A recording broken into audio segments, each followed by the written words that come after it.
agenda this evening, group that's meeting is going to take a few more minutes. And so at 7:05, I'm going to start. So good evening, everyone, and welcome to Aurora's Committee of Adjustment meeting.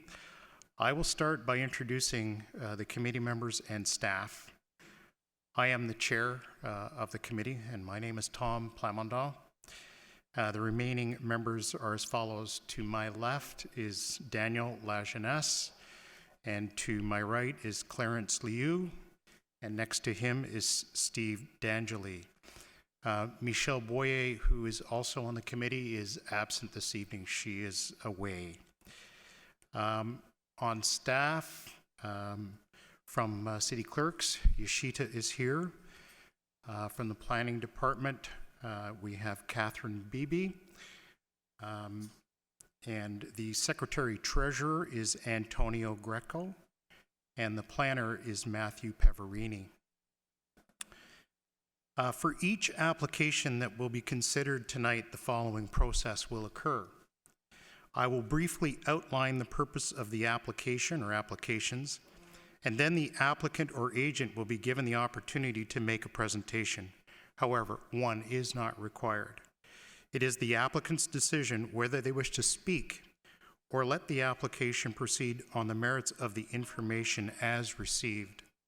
Following any initial comments from the applicant, I will invite members of the public who have an interest in the application to come forward and address the committee.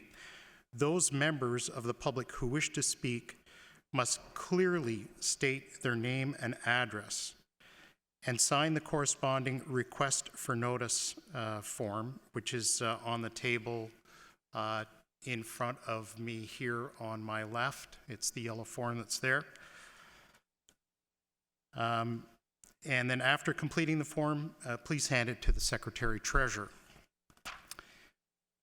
Each individual may speak only once on an issue, and once discussion has commenced in respect of a motion, no further presentations shall be made. If you require any assistance with regards to visual material or technical assistance, please let me know before making a presentation. This meeting is being audio and video recorded. Your name, address, comments, and other personal information are being recorded according to the Municipal Act and the Municipal Freedom of Information and Protection of Privacy Act. This will help our town clerk prepare accurate minutes and to create a record that is available to the general public, including on the town's website. Questions about this collection should be directed to the town clerk.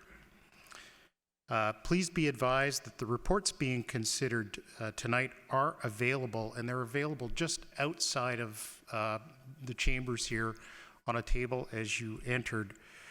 Should you wish to receive notification of the decisions for tonight's meeting, please complete the appropriate form. Owners and agents will automatically be notified. Please ensure that all questions or comments are directed through me as the chair, and if relevant, I will request the appropriate person respond. It should be noted that the applicant will be given the opportunity to respond to questions or comments should the committee feel that it is appropriate. So I'll just remind you that there is a form that we're asking that you fill out. Make sure that you do, if you do wish to speak. It is outside on the desk. Please make sure that you do fill that out. It's important.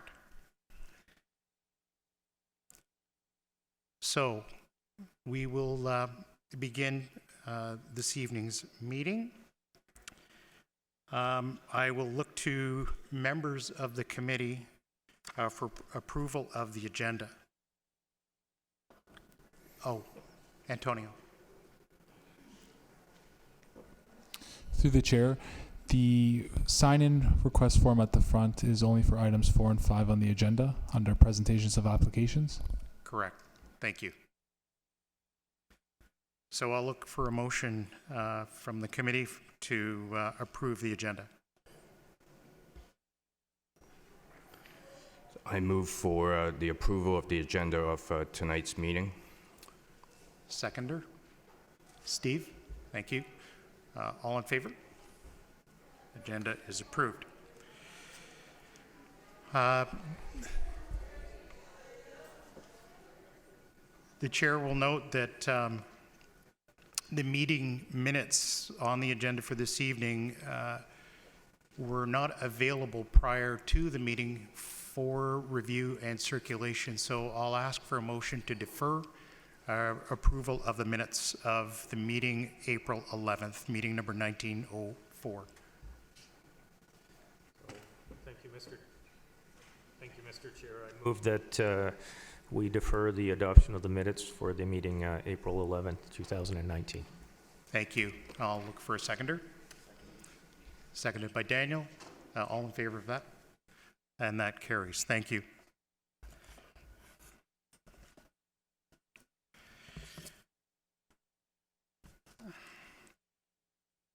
So we'll move to item 4 on the agenda, which is presentation of applications. The first application that we have this evening is a minor variance application. I'm sorry. Oh, I'm sorry, yes. Item 2 that we skipped. Declaration of pecuniary interests and general their nature of, and members of the committee. Steve, yes.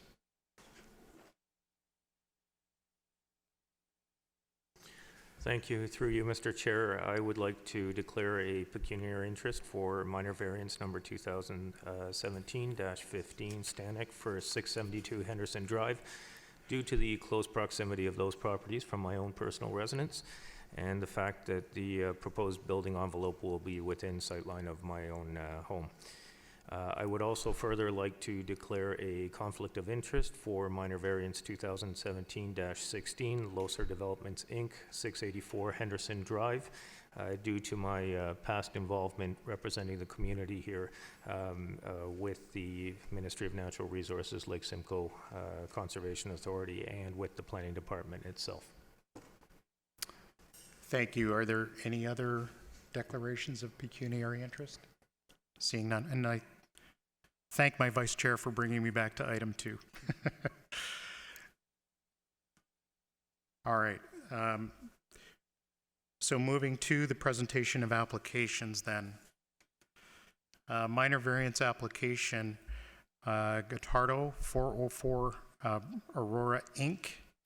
This is 95, 125, and 175 Eric T. Smith Way.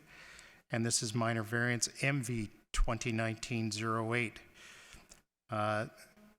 The purpose of application MV 2019-08A, the applicant is proposing a lot frontage of 13 meters for the lot to be severed, thereby requiring a variance of 46.70 meters. The purpose of application MV 2019-08B, the applicant is proposing a 0-meter landscaping strip along the western lot line, thereby requiring a variance of 3.0 meters. Departments and agencies circulated. Planning Division, application reviewed, no comments. Building Division, preliminary zoning review. Engineering Division, application reviewed, subject to conditions. Operational Services, application reviewed, no comments received. Central York Fire Services, Electro Utilities, York Region, application reviewed, and no comments received for those.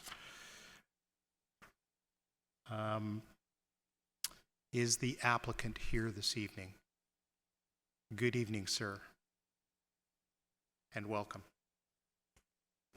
Good evening. My name is Martin Quarkapome, and I'm an associate with Weston Consulting. I'm here on behalf of Gotardo 404 Aurora Inc.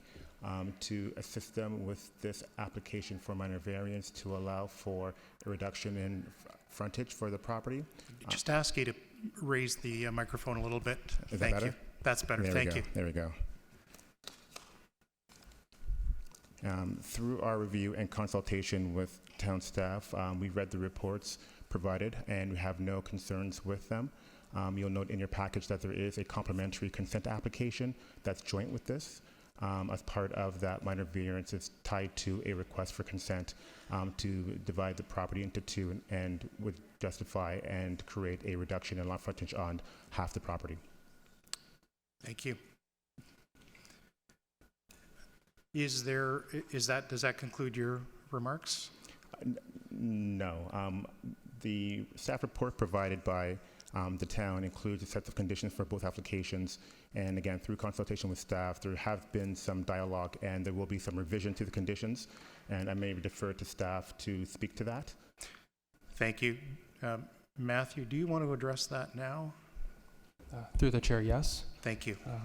So there will be amendments to the conditions provided from the planning division and engineering.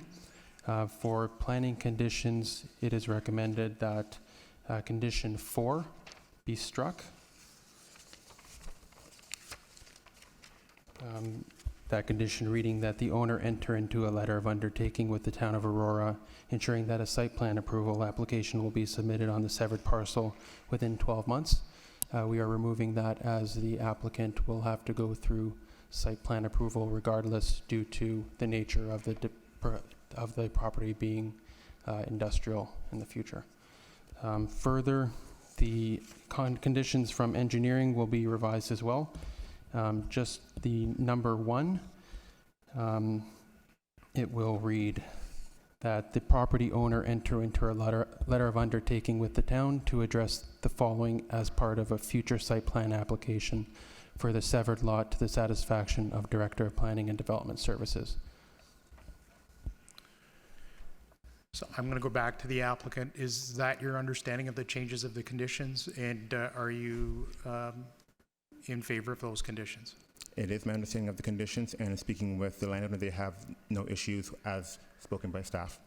Thank you very much. Thank you. Is there anyone here from the public who wishes to speak to this application? Yes, sir. Please come forward. Identify yourself, please. Good evening. Good evening. My name's Dale Harris. I'm the property owner at 75 Eric T. Smith. I'm the only property that this amendment affects, as I'm on the west side of that property. And so right now, Guittardo have put in an 8-foot retaining wall right next to our property, which obstructs our view completely. With the changes that they're suggesting, putting the parking area literally at the edge of the retaining wall, I've put a building sign that I get exposure from the 404. They will be blocking my signage, and I don't really want to be looking at cars parked literally right outside my office door. 8 feet up retaining wall, and then cars, vans, pickup trucks, everything else obstructing my view. So I am not in favor of this change whatsoever.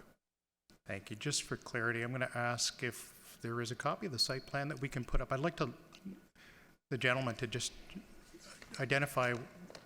I can bring it over if you'd like. If you've got it, we can just have staff project that up so that you can point to the area that you're affected by, please.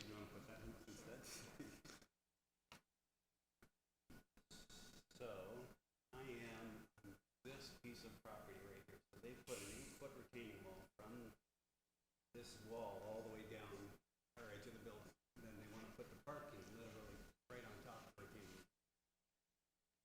So I'm on this side right here. Correct. Okay. I understand.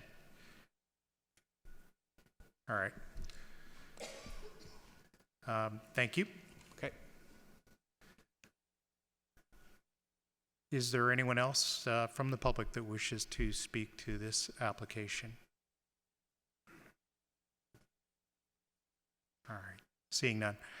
I'll look to members of the committee if you have any questions or comments related to this application.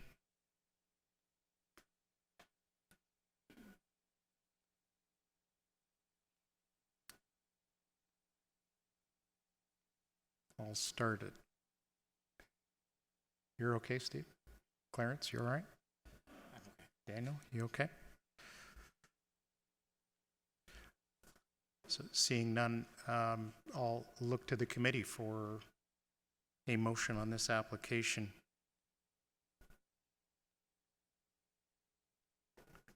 Clarence? Yes, I move for the approval of minor variance application MV 2019-08 based upon the recommendations that are including those that are amended tonight A and B. for both A and B. Thank you. Is there a seconder? Daniel, second. All in favor? And that carries. Thank you.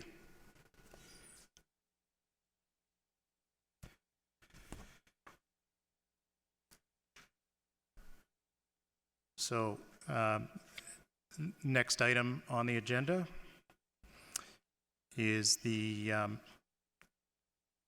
consent application. Again, this is a minor variance application, Gotardo 404 Aurora Inc. Same address. Obviously, there is that related file, the MV 2019-08, which was just reviewed. So the purpose of application C 2019-02, this is the purpose of the application, consent application, is to sever the existing lot to allow the creation of a new lot fronting on Eric T. Smith Way. Departments and agencies circulated, Planning Division, and that is application reviewed subject to conditions. Building Division, preliminary zoning review. Engineering Division, application reviewed subject to conditions. Operational Services, Central York, Fire Services, Electric Utilities, and York Region application has been reviewed by all. No comments received. And the applicant is here, and we've covered off the changes. Back again. As mentioned earlier, I'm here on behalf of Gotardo. My comments earlier still stand in that we reviewed the material from staff and have no further comments or concerns with their understanding of the application, subject to the revised conditions spoken about earlier. If I could speak to the individual's comment about the retaining wall on the west-hand side of the property, that portion of the site is under construction and site plan approved. So that design of the property has been through review at the town, other agencies, and is already has its approval to be constructed. Thank you for the clarification. Yeah, I was going to suggest that it was subject to approval and not part of these particular applications. That's correct. Yeah, so appreciate your comments, sir. Again, I'll ask if there is anyone who wishes to speak. Again, this is only on the consent application. Okay, seeing none. Any comments from members of the committee? Seeing none, I'll look to the committee for a motion on the consent application. Go ahead, Steve. I move that consent application C 2019-03 Ballymore Building. Sorry, wrong one. C 2019-02 Gotardo is approved. Be approved. Thank you. Seconder? Daniel seconds. And all in favor? And that carries. Thank you.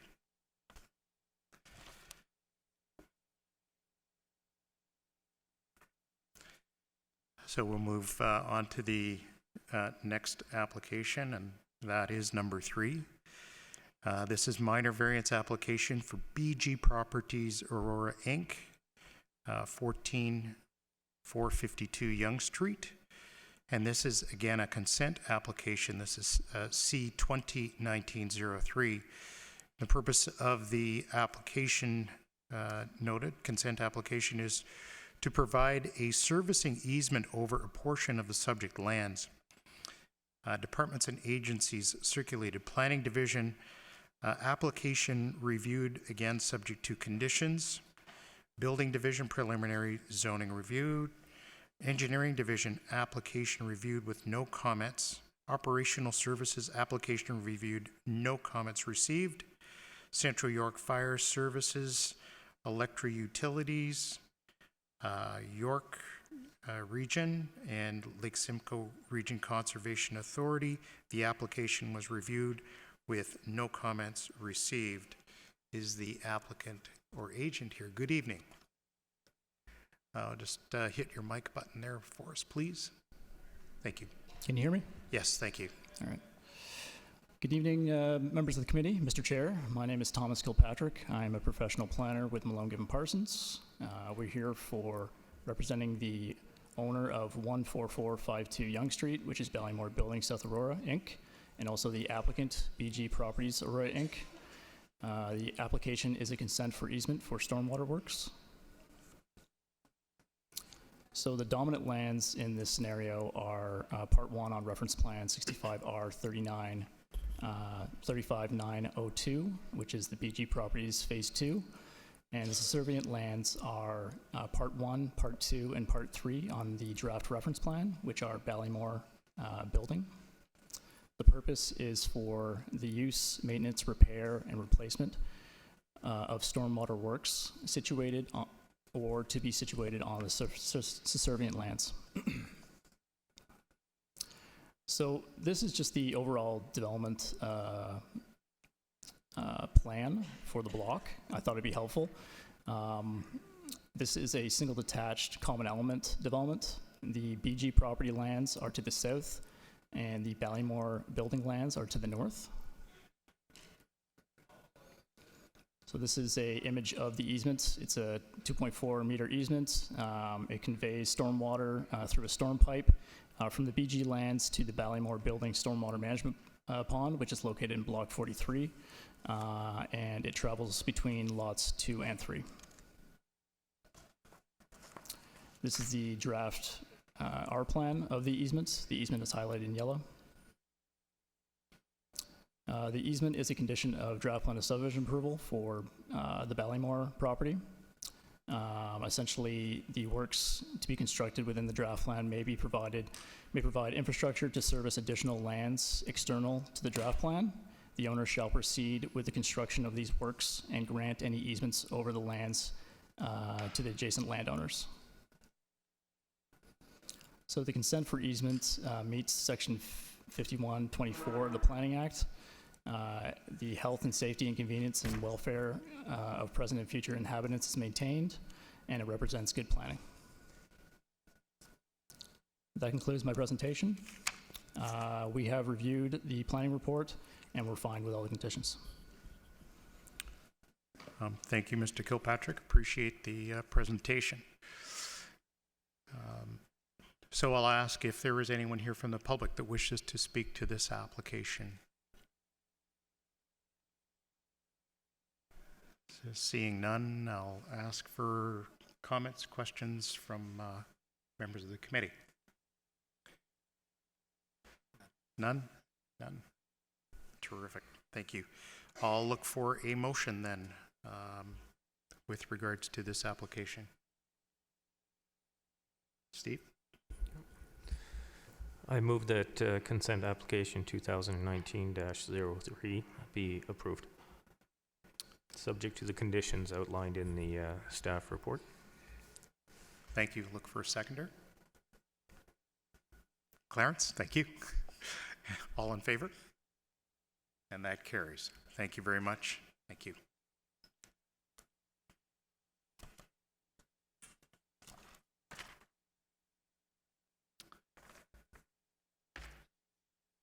Okay. So I think I know what the rest of these folks are here. All right.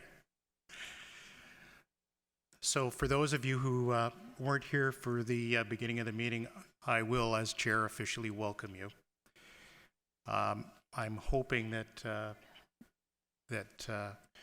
you understand that we do follow a set of rules, and that we'll make sure that everyone who wishes to speak will have a chance to speak.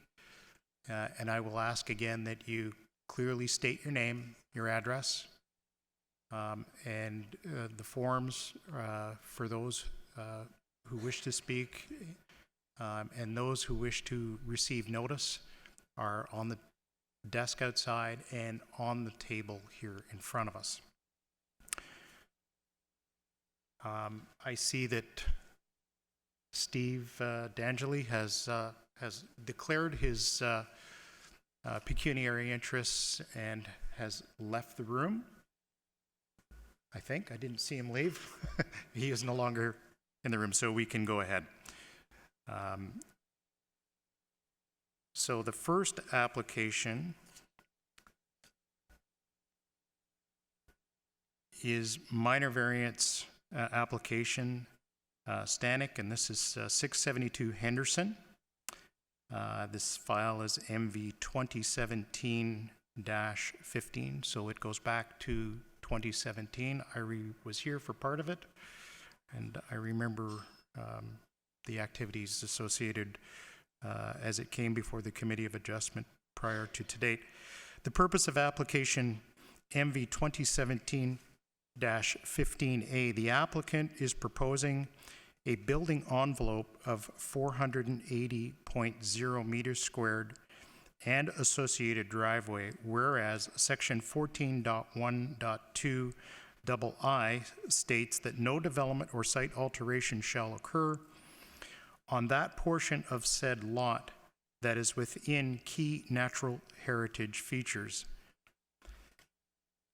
Application 2017-15B, the applicant is proposing a building envelope of 480.0 square meters and associated driveway, whereas section 14.1.3I and 14.1.4I states that no development or site alteration shall occur on that portion of the lot that contains significant woodland or minimum vegetation protection zones. Minor variance 2017-15C. The applicant is proposing a building envelope of 480.0 meters squared and associated driveway, whereas section 14.4.3I states that no development or site alteration shall occur on Category 2 lands. Departments and agencies circulated. Planning Division. Application reviewed, subject to conditions. Building Division. Preliminary zoning review. Engineering Division. Application reviewed, subject to conditions. Operational Services. Application reviewed, subject to conditions. Central York Fire Services. Application reviewed, no comments. Electric Utilities. Application reviewed, no comments. York Region. Application reviewed, comments provided. Lake Simcoe Region Conservation Authority, application reviewed, subject to conditions. I should mention that there are separate applications. What we're going to do is we're going to hear comments for both. If you are speaking, please let us know which, we'll do it by address, which address you're referring your comments to. If it's to both, that's fine. That will obviously truncate us having to go through your comments twice on record for the same thing and probably get us out of here before the sun rises. However, we will be making sure that we are voting on individual applications. The other thing that I should mention is because there are so many of us, I'm going to ask that we're going to give the applicant time to get through their presentation. Members of the public, we're going to ask that you keep your comments to within 5 minutes. That is standard procedure for us here. I'll also ask kindly that if someone comes before you and basically wants to, and says what you want to vocalize, try and make it such that we don't repeat. And if we do start repeating, I, as chair, will ask you to, again, keep your comments brief and summarize them if possible. So with that, I'm going to ask staff for any additional instructions or comments at this point. Antonio? Through the chair, I'd like to note that the speaker register form, which were filled out by the individuals that would like to speak at tonight's meeting, it is must be noted that the green forms to the right of me must be filled out as well, as they will be used to record the minutes for tonight's meeting. So prior to leaving, ensure that a green form is filled out and handed to myself prior to leaving. Thank you. Again, yep, thank you for that.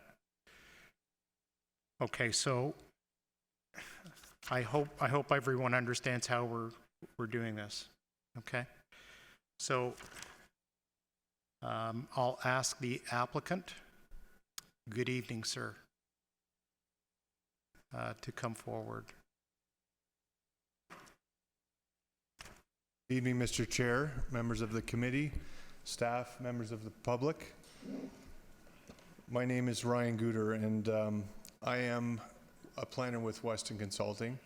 And with your indulgence, sir, I'd like to provide a presentation, and I would endeavor to do so within the allotment of time for both applications, with the understanding that the presentation is inclusive of both applications, albeit that I will be commenting on specific elements that are pertinent to one or the other as best I can through the application. Thank you. So with that in mind, I'd like to basically begin with a quick outline of what has been done to date.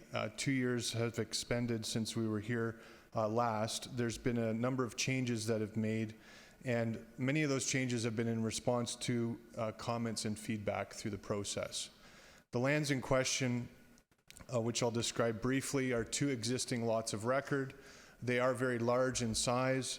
One is about 5 acres in land area. The other is 2.84 acres. And the lands presently enjoy access to Henderson Drive. There's no vehicular connective points through the balance of the lands, and at one time they did have access driveways to Henderson Drive. The lands are treed, and there's a watercourse feature through the property. And what I would simply identify is that in the neighborhood surrounding is existing detached homes. To the south of the property, we have the Case Woodlot, and it is predominantly a residential community with curvilinear streets in and around the area. Many of the homes have reasonable size lots, and albeit the subject lots are considerably larger than those adjoining.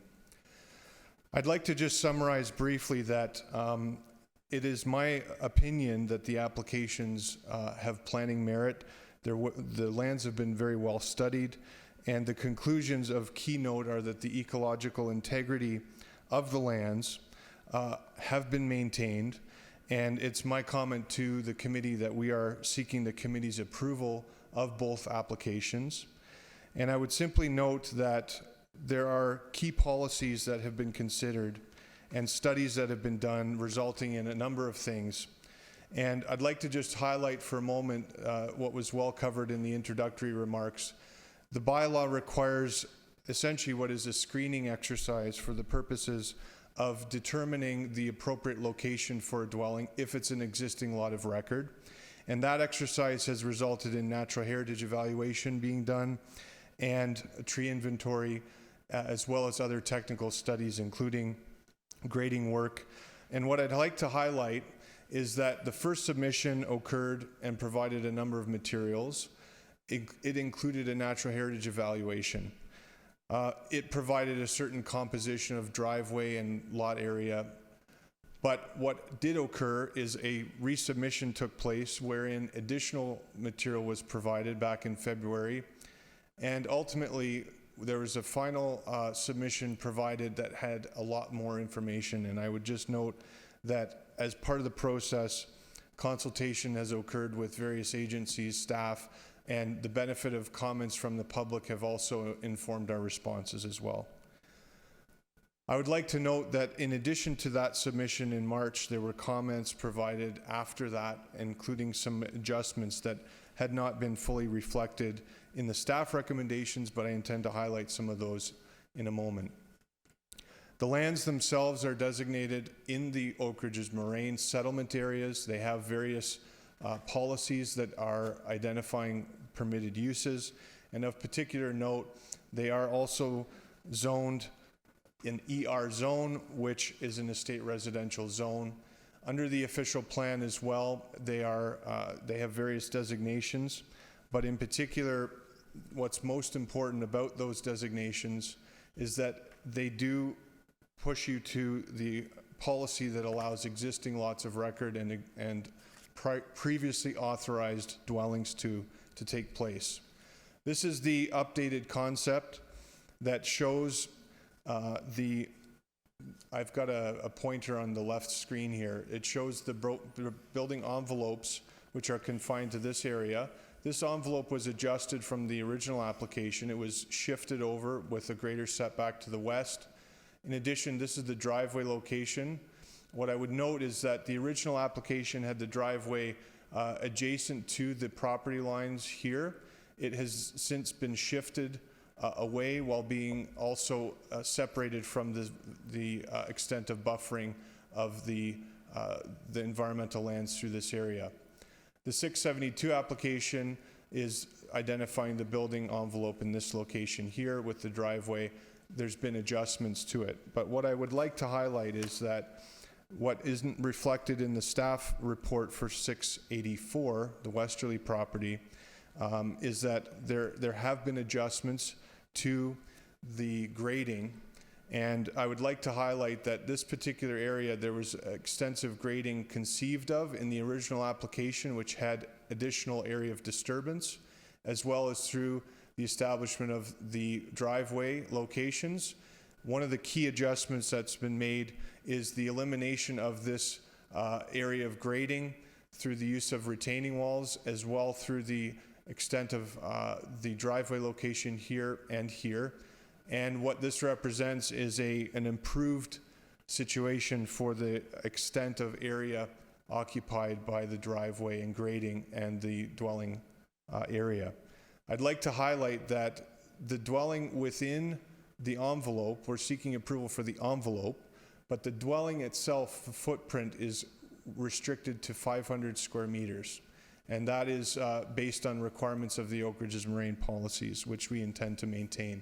The reason for seeking the envelope in this is providing some flexibility in the location and orientation of the actual dwelling. And that allows for detailed siting and tree preservation to occur.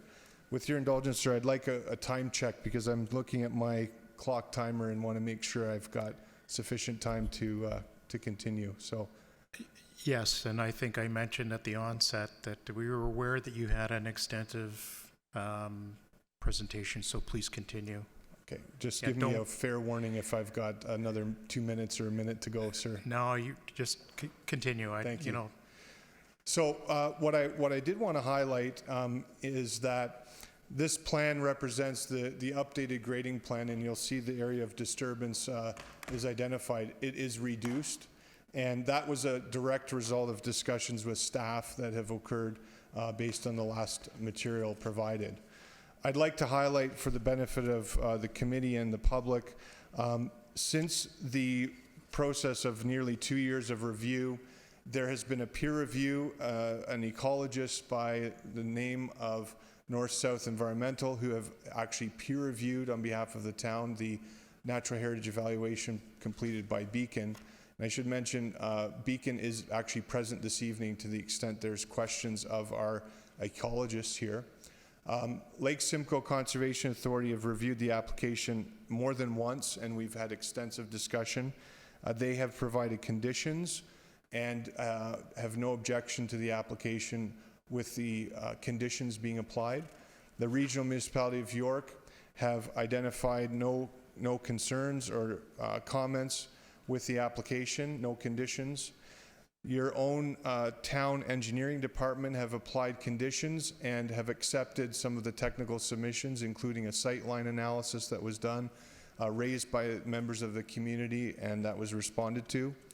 Similarly, the town parks department have provided comments in the form of conditions. What I would note is one of the conditions speaks to the provision of a trail, and I'd like to just highlight that in our minds, the imposition of a trail through the community of these lands could potentially be something that's feasible. However, we're not conceiving of any disturbance within these areas whatsoever. They'd be left entirely in a naturalized state. And the Conservation Authority has raised a desire for a restrictive covenant being applied to all lands outside of the envelope. And our view is that that might ultimately conflict with the provision of a trail. I raised that for consideration of the committee, and we did raise that with staff, but that may be something for another day. Ultimately, I'd like to highlight as well planning staff comments, and I commend the work of staff on their technical analysis and assessment of the 4 tests. I would note that staff have recommended that the 4 tests are met for 672 in their minds. I agree with their assessment. And with regards to 684, they've recommended and advised that it's their opinion it does not meet the 4 tests. And they've provided some reasoning to that, one of which is the extent of the size of the envelope in the area of disturbance.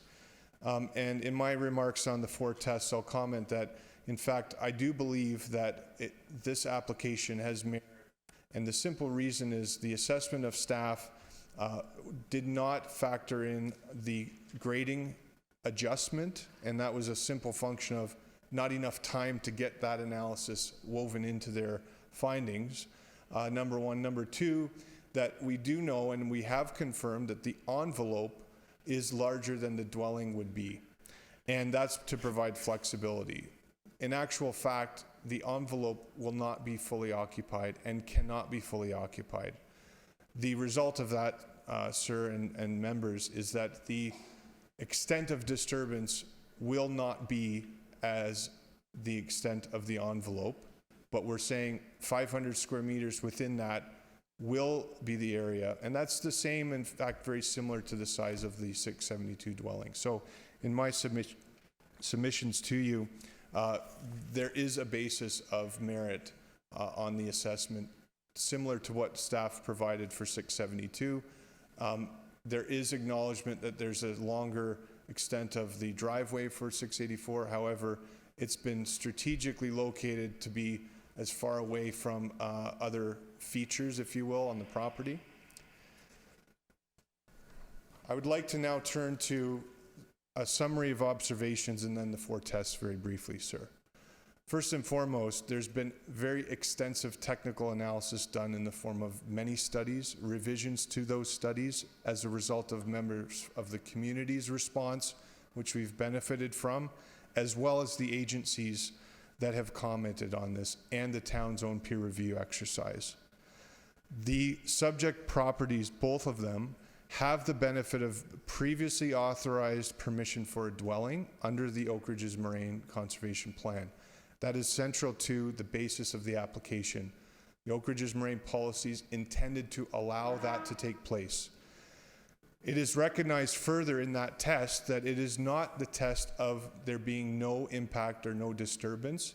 It is a test that applies the demonstration of, to the extent possible, the ecological integrity of the moraine is not adversely affected. And based upon the analysis of our ecologists, the peer review findings, Conservation Authority analysis, that test has been met for both properties. Furthermore, the permitted use of the dwelling as a detached home conforms to the official plan. It complies with the zoning, and the need for the application arises as a screening exercised as a test for the purposes of ensuring the ecological integrity of natural features and the demonstration of this. With regards, sir, to the 4 tests, I will speak briefly to the first test, that being the maintenance of the general intent and purpose of the official plan. The use is permitted under the official plan designations, private parkland and Oak Ridges Moraine Settlement Area Plan designations. Section 313.3 specifically authorizes previously authorized dwellings to be permitted with the ecological integrity test being met. In this case, that has been met. We cannot rely on a single policy, and official plan policies are worded and crafted in a way that not a single policy can be relied on. It's the totality of them. And specifically, the provisions of OPA 48 speak to the recognition of those previously authorized dwellings and provide the test that, in my judgment, has been fulfilled. Similarly, other provisions in the general official plan provide direction towards the Oak Ridges Moraine policies. Those have been relied on, those have been studied and evaluated. Furthermore, mitigation and restoration measures and conditions will ensure the ecological integrity of the moraine is maintained, despite there being some disturbance within confined areas. The use is compatible with surrounding development. It is ultimately compatible and provides greater separation from other dwellings than exist in the neighborhood. And it is my opinion, sir, that the general intent and purpose of the official plan is maintained for both applications. Moving to the test of general intent and purpose of the zoning bylaw. Once again, the use of these dwellings is a permitted use in the bylaw. All of the regulations guiding development of a lot for a residential dwelling is been met in full compliance. In fact, many of the setbacks are much greater than the minimum setbacks in the bylaw. Furthermore, the coverage of the proposal is a very low coverage. It's building coverage of 4.2% for 672 and 4.5% for 684, a very low lot coverage. The ecological integrity has been maintained once again through mitigation, restoration, replantings that will come through the conditions. And furthermore, the landform conservation area requirements have also been met. There's a disturbance threshold. It's well below that in both instances. And I'd also note that although tree removals are necessary for the provision of a driveway, that's a necessary component of the realizing of the dwelling, and the tree removals will be subject to the town's tree removal bylaws. And the tree inventory assessment was what I'd represent as a worst case scenario for tree removals, because through the detailed design, the envelope will be confined and specific trees tagged and identified and where appropriate protected as part of that advancement. It is my opinion, sir, that the general intent and purpose of the zoning bylaw has been maintained for both applications. The third test is desirable for the appropriate development of the land. The use, as I mentioned, is permitted both in the official plan and the zoning bylaw. I would re-emphasize that the ecological integrity test has been met. The location of the dwellings is optimal as it relates to the features that do exist. The vast majority of the lands, and by percentage, we're talking about a significant percentage of lands, will remain in their natural state. And the areas where the position has taken place have been optimized to address not only the location of the driveways, the minimizing of grading, but also to ensure that things like sightline analysis is addressed. It's my submission that it's desirable because it complies with all other zoning regulations: size, position, massing, setbacks, coverage. It is compatible, sir, to adjoining lots by being separated, and the dwellings would be of a similar size to the surrounding area. The coverage is low, and the tree removals will be subject to restoration and compensation. Therefore, it is my opinion as a land use professional planner that it is desirable and appropriate for the development of the lands in both cases. The final test is minor, and first and foremost, the ecological integrity test has been met. Again, that's a test of demonstration to the extent possible as it relates to the integrity of the moraine itself. It's not intended to be specific to each individual site in the way the policy was intended, and it's not intended to prevent the rights of an individual to exercise previously authorized dwellings. The resulting variances do not create unacceptable impacts to surrounding lots by shadow, compatibility, overlook, setbacks have all been met. Furthermore, the restoration and mitigation measures have been incorporated by way of conditions, and further work would be done to refine the extent of the area of the footprint. I emphasize that the coverage respectively of the dwelling is 4.2% and 4.5% respectively, and the area of disturbance has been reduced from the original application down to 5.3% and 7.1% respectively.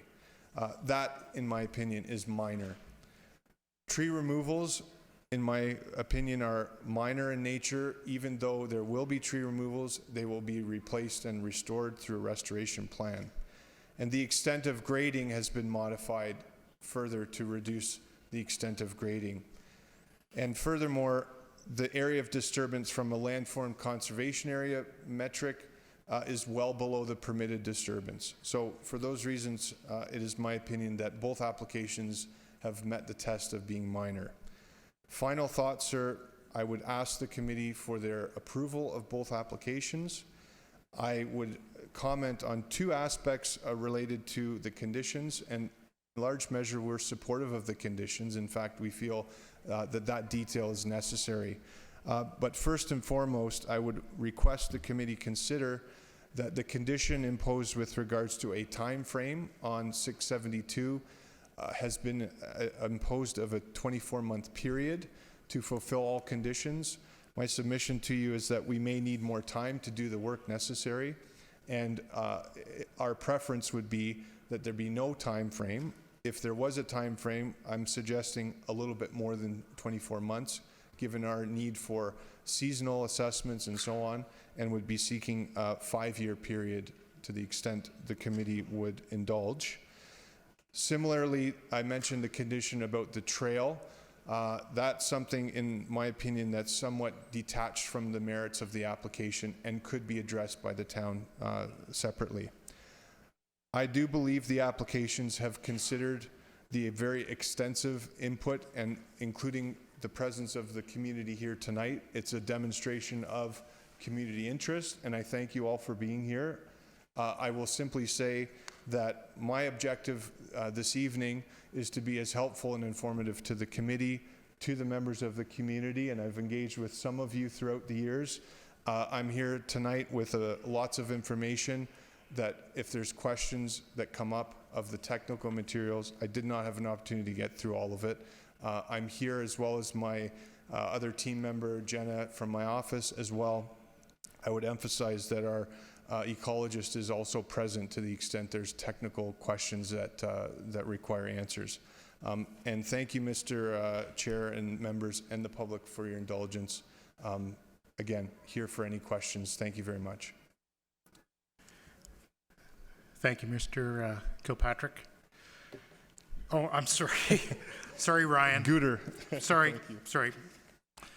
I'm looking at the wrong sheet. Thank you very much for your presentation. And again, just as part of the process here, we are going to receive comments on both applications. Please let us know if your comments relate to one specific or both.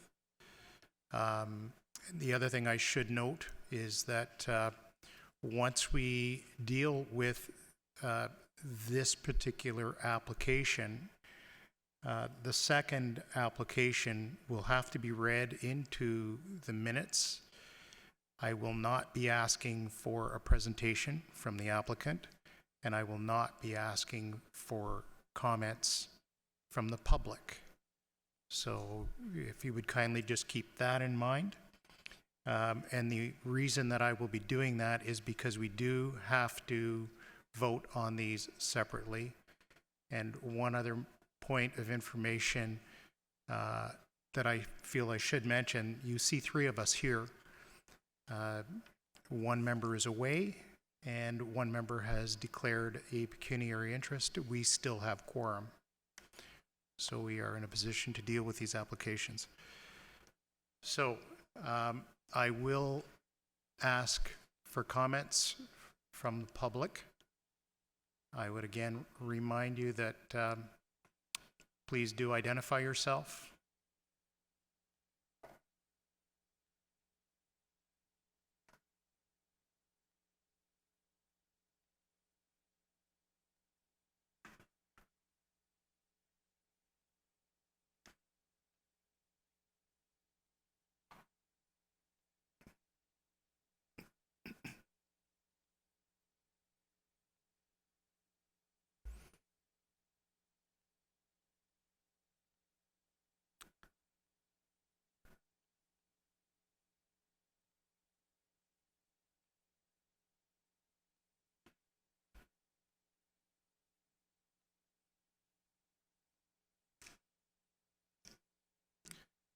Good evening, sir, and welcome. Good evening, Mr. Chair and committee members. Thank you for allowing me the time. My name is George Skoulikas. I live at 54 McClenny Drive, and I'm the president of Henderson Forest Aurora Ratepayers Association. I'll be speaking with respect to both. Please. Thank you. I'm here representing a large portion of Aurora residents who oppose these minor variance applications. I would also like to quickly note that in addition to the people in the chamber tonight, there are over 5,700 people that have signed the Save the Henderson Forest Change.org petition and that was started independently from our group. I will try to keep my comments brief, as you have already received our detailed assessment of the applications and relevant regulation. We believe that this document clearly demonstrates why these applications are not permitted and why they do not constitute minor variances to the zoning bylaw. As I begin, I would like to address a misconception that has been repeated many times. Much has been made of the fact that these properties are private, and the fact that they are has been used to argue that the owner has the right to build. While this was undoubtedly the case prior to 2001, the opposite is actually true today. After November 15, 2001, when the Oak Ridges Moraine Conservation Plan came into effect. Since that time, specific conditions must be met in order for owner to be able to build on ORM settlement lands. These criteria are clearly violated in multiple ways by the 2 variance applications in question. In fact, extremely relevant to these applications is ORM CP Policy Section 22.2, which specifically prohibits all development and site alteration with a key natural heritage feature. As per the applicant's natural heritage evaluation report, the entirety of the subject property are key natural heritage feature, significant woodland, and are occupied by a forest and valley corridor with a watercourse and wetland at the base of the valley. In addition to this specific prohibition, Section 7 of the ORM CP grants legacy building rights where the zoning pre-November 2001 allowed it, but only if, and this is important, the applicant can demonstrate that there are no negative impacts to the ecological integrity of the site. Tonight we heard about the to the extent possible clause, and that to the extent possible clause refers to the extent that they must demonstrate that a development will not adversely affect the ecological integrity of the planned area. So north-south, an environmental firm hired by the town has acknowledged that impacts to the land's significant woodland feature are unavoidable given the fully wooded nature of the site.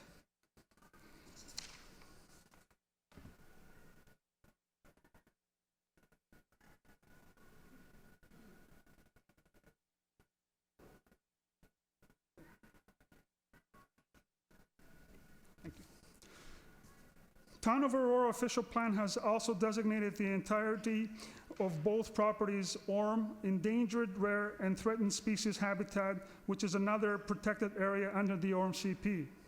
The official plan, section 12.5.1D, prohibits site alteration of development within this environmental protection designation, and also specifically prohibits site alteration and development within habitat of endangered species and species of special concern.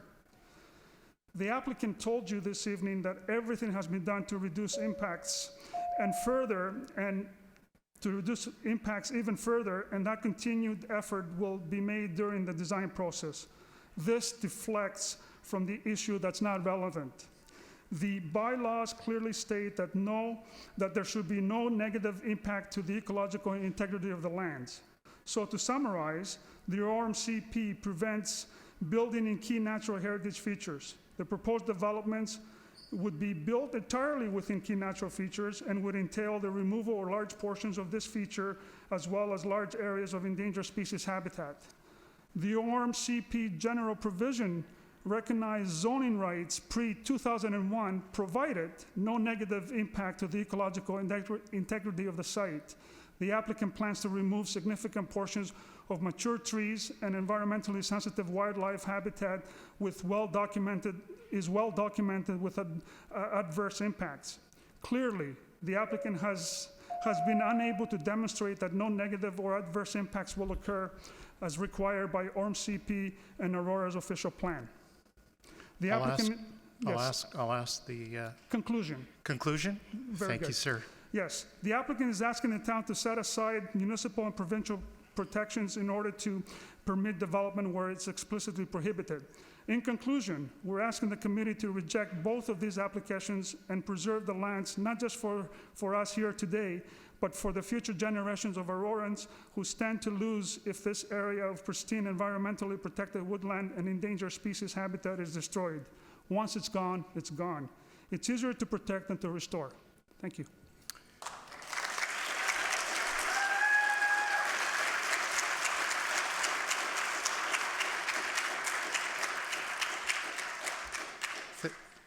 Thank you, sir. And I assume from that round of applause that a lot of your public's comments are included in yours. So I do appreciate that. There is a list of registered speakers, and we'll go through those. Good evening and welcome. Good evening. My name is Marcela Salcida, and I live at 59 Evelyn Buck Lane, which is 4 blocks from Town Hall. I care very much about what's happening in our town and how so much mature woodland is being lost to inappropriate development. With particular regard to the Henderson Drive applications, I am referring to both properties. I was extremely disappointed to learn that the applicant's lawyer is asking that the informed opinion of a distinguished professor from the University of Toronto's Faculty of Forestry be ignored. For the record, the professor was given detailed information on the subject properties. His response was as follows: I am more than happy to write a letter of support. In my opinion, all of the points that you raise are scientifically valid, well stated, and indeed of great concern. It might seem that the loss of another area of forest is no big deal. But as you note, the incremental loss of forest has huge ecological impacts, including habitat loss, forest fragmentation, and edge effects. All of these impact sensitive wildlife species, reducing their population sizes and impact the ecological services that natural areas provide. An obvious example in this case is the contribution of the forest in question to climate change mitigation. The trees in question are currently keeping the carbon in their wood out of the atmosphere. Deforestation will inevitably end up releasing much of that stored carbon into the atmosphere, and hence furthering climate change.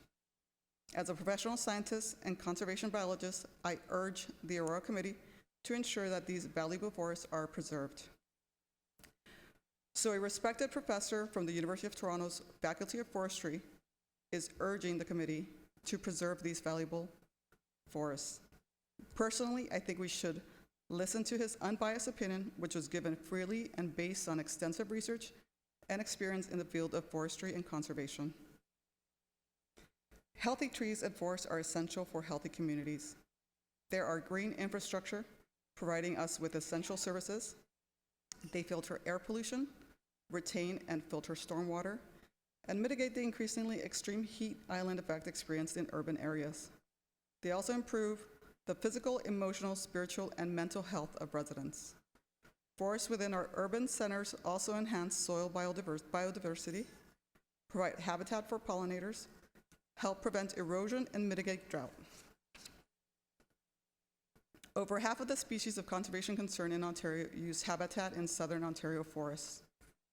Forests and trees are also indispensable for climate change adaptation. Some of the trees on the subject lands are likely between 110 and 147 years old. Mature forests are of huge value to the community. A mature, diverse forest provides functions and services that new plantations won't be able to provide for decades.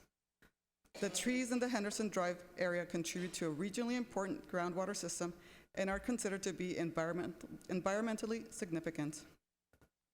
Additionally, the forests are considered significant because they protect the headwaters of the east branch of the Holland River and help cool and purify rainwater. So in summary, there's no doubt whatsoever that the significant woodland that is the entirety of both properties is of substantial value to the community.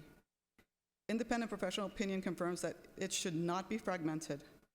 Therefore, I strongly believe that the removal of this significant woodland contravenes the intent of the official plan, is not desirable, and is not minor. On this basis, both these applications should be rejected. Thank you for your time.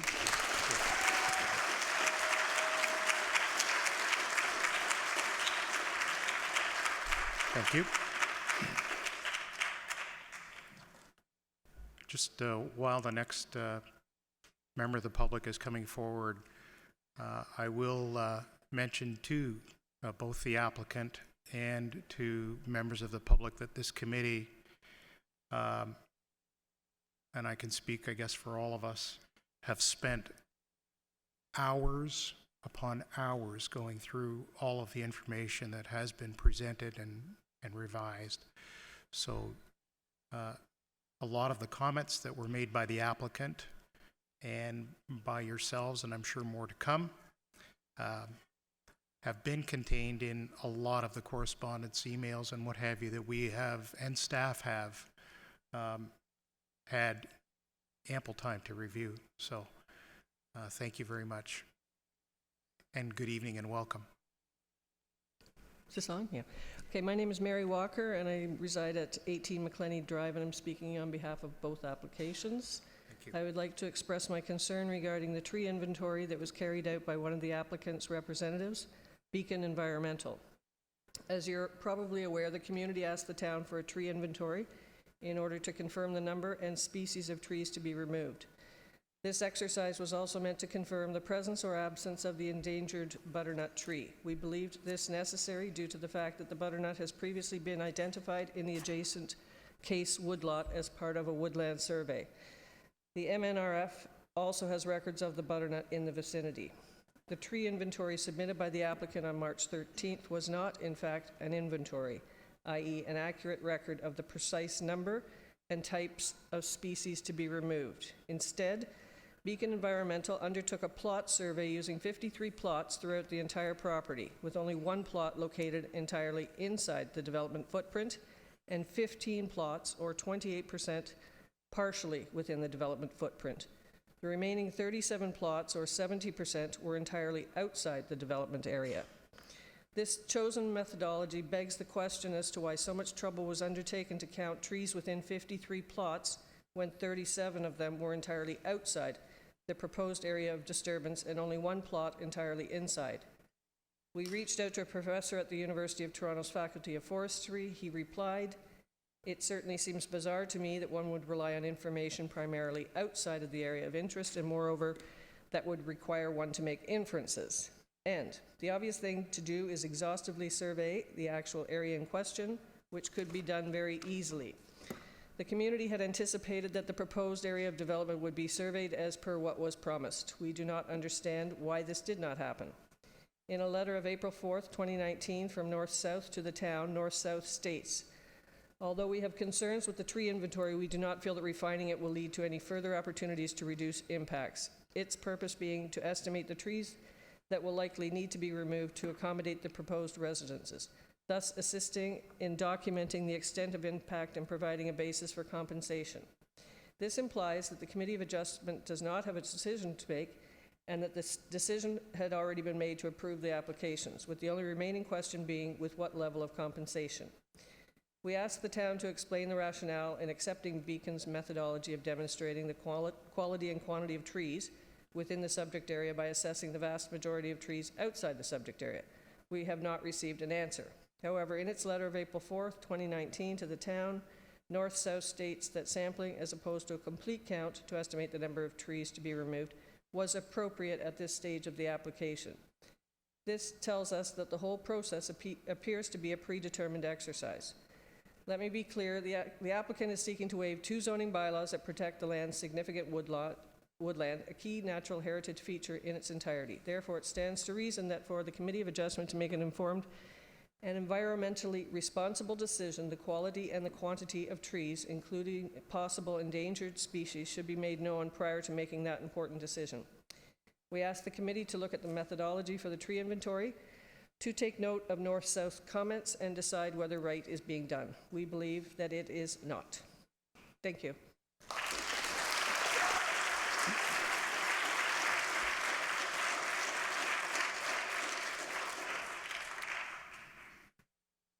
Thank you.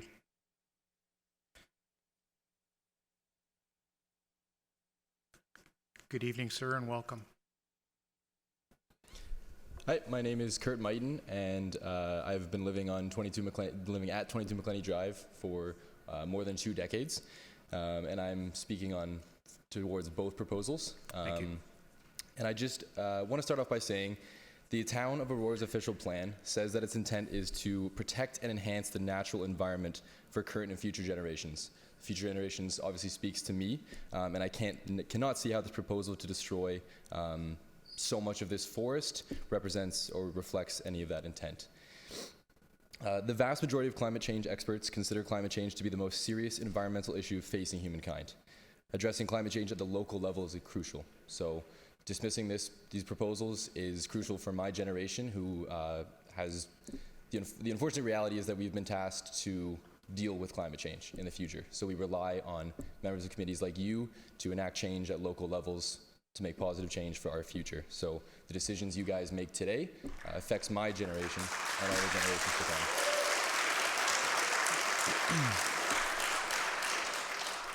So that being said, the town of Aurora has a moral and practical obligation to deny these proposals and start positive change towards climate change. And as the application mentioned, they are thinking about replanting the trees. And we have quoted Dr. Malcolm, professor at the University of Toronto, in saying that the trees in question are currently keeping the carbon in their wood out of the atmosphere. And that statement directly contradicts what the proposal says about replanting trees, because the carbon is already in the air.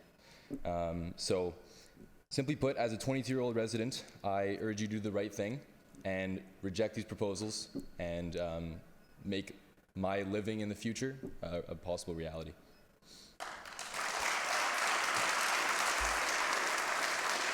Thank you.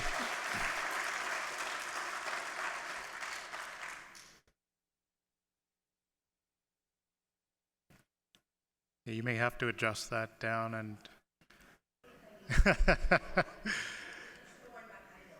can we just make sure that that mic is on, please?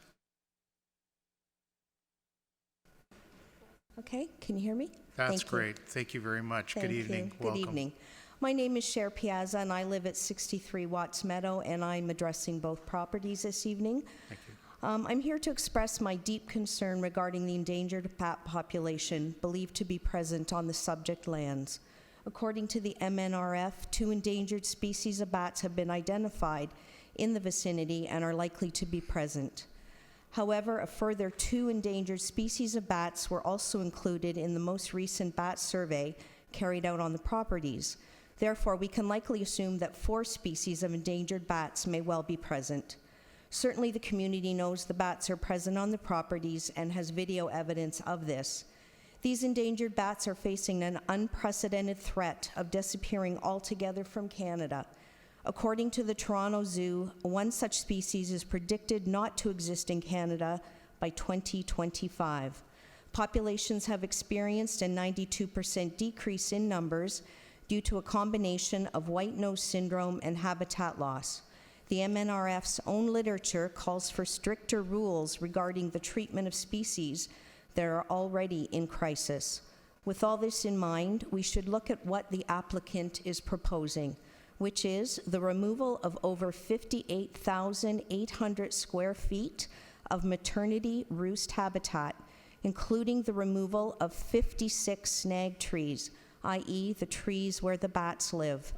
The mitigation measures that have been proposed by the applicant's environmental representative are as follows. Maternity roost habitat will be destroyed in the winter when the bats are hibernating, and new trees will be planted to compensate for the loss of habitat. Of note, the bats' critical habitat is dead and decaying trees, not new trees.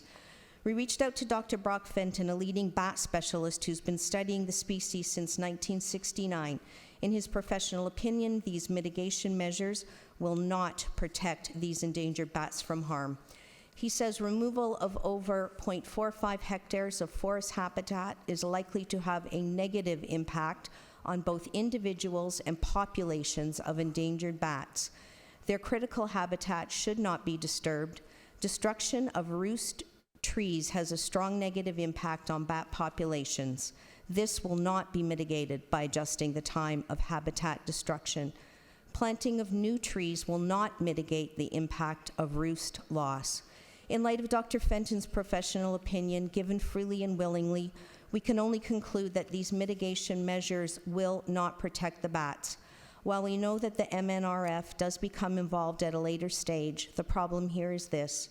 MNRF does not deny permits, and the Aurora District has granted the highest number of endangered species registrations in southern Ontario. Therefore, by the time the MNRF get involved, it's too late. If we wait for the MNRF to save the day, this simply won't happen. Ultimately, we all have a collective duty to protect vulnerable wildlife species when we have the means and the opportunity to do so. Remember, these bats are already seeing a 92% decrease in populations. To destroy their habitat at this time is environmentally irresponsible and totally inappropriate. The Town of Aurora official plan states that development and site alteration is not permitted within the habitat of endangered species as identified on the Species at Risk in Ontario list. Moreover, their habitat is also protected under the zoning bylaw that states that no development or site alteration shall occur on that portion of said lot that is within a key natural heritage feature. We must do the right thing by respecting the official plan and upholding our bylaws. Let's demonstrate that Aurora takes pride in its responsibility for protecting its endangered wildlife from further unnecessary insult.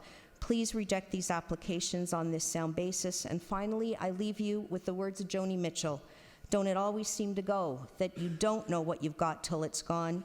They paved paradise and put up a parking lot. Thank you.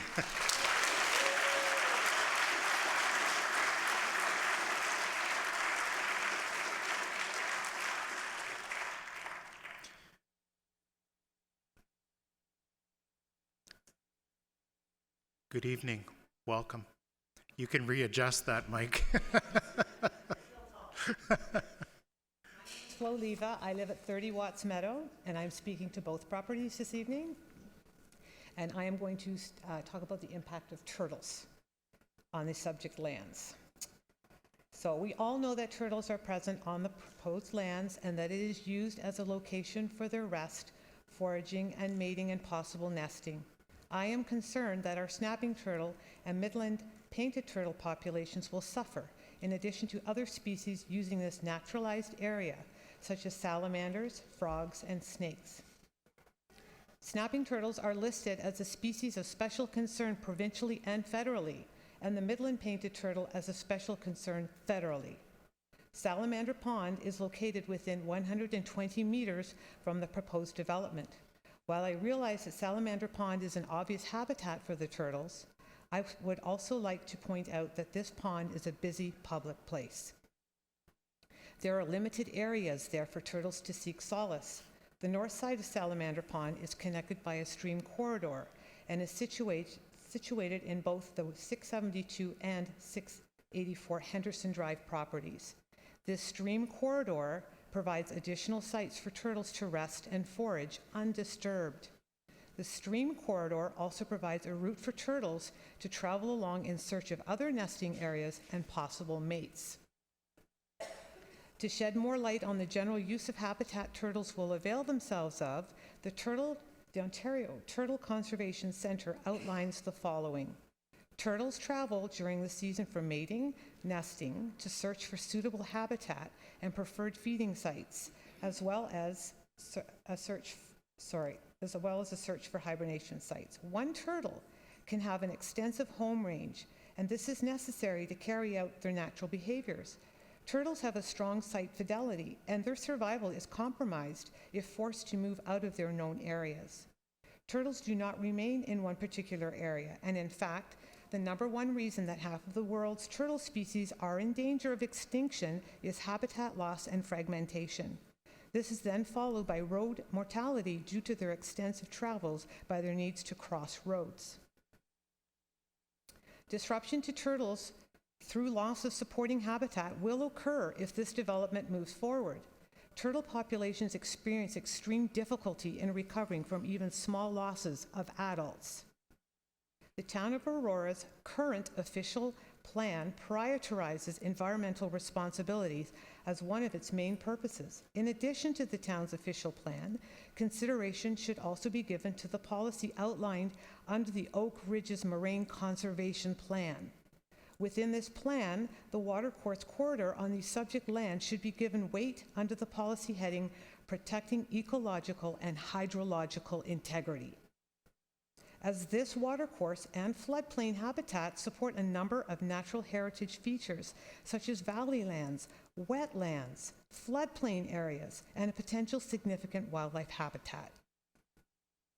The applicant's consultants have not adequately described the habitat that supports wildlife on the subject lands using the province's recognized eco-regional criteria to identify significant wildlife habitat.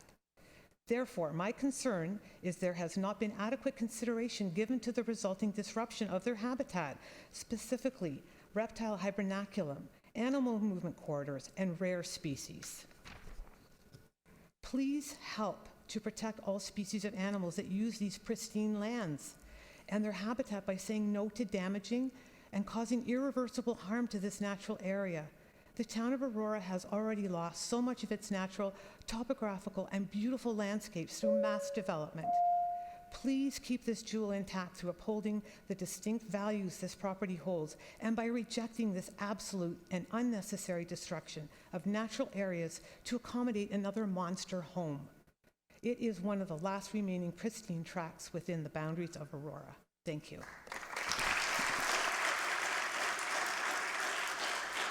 Thank you. I do, before the next member of the public comes forward, I want to remind you, please, perhaps when you're leaving the podium, make sure that you fill out the form for staff here. It's, again, very important that we know who you are, your address, and sometimes when you come forward, we don't get a chance to capture that. So if I can ask those that have already spoken who have not filled out that form, that you please do so. And make sure that that form comes back to the Secretary-Treasurer. Oh, yeah, and for those of you who weren't aware when we first started the meeting, identified that those forms are the green sheets here. To my left, it would be just to the right of the podium there. So those folks that have already spoken, can I just kindly ask that you take a moment, come forward, grab one of those sheets. There's some pens there, and ask that you fill those out kindly. Anyone who is coming forward and want to do that in advance, that would be much appreciated.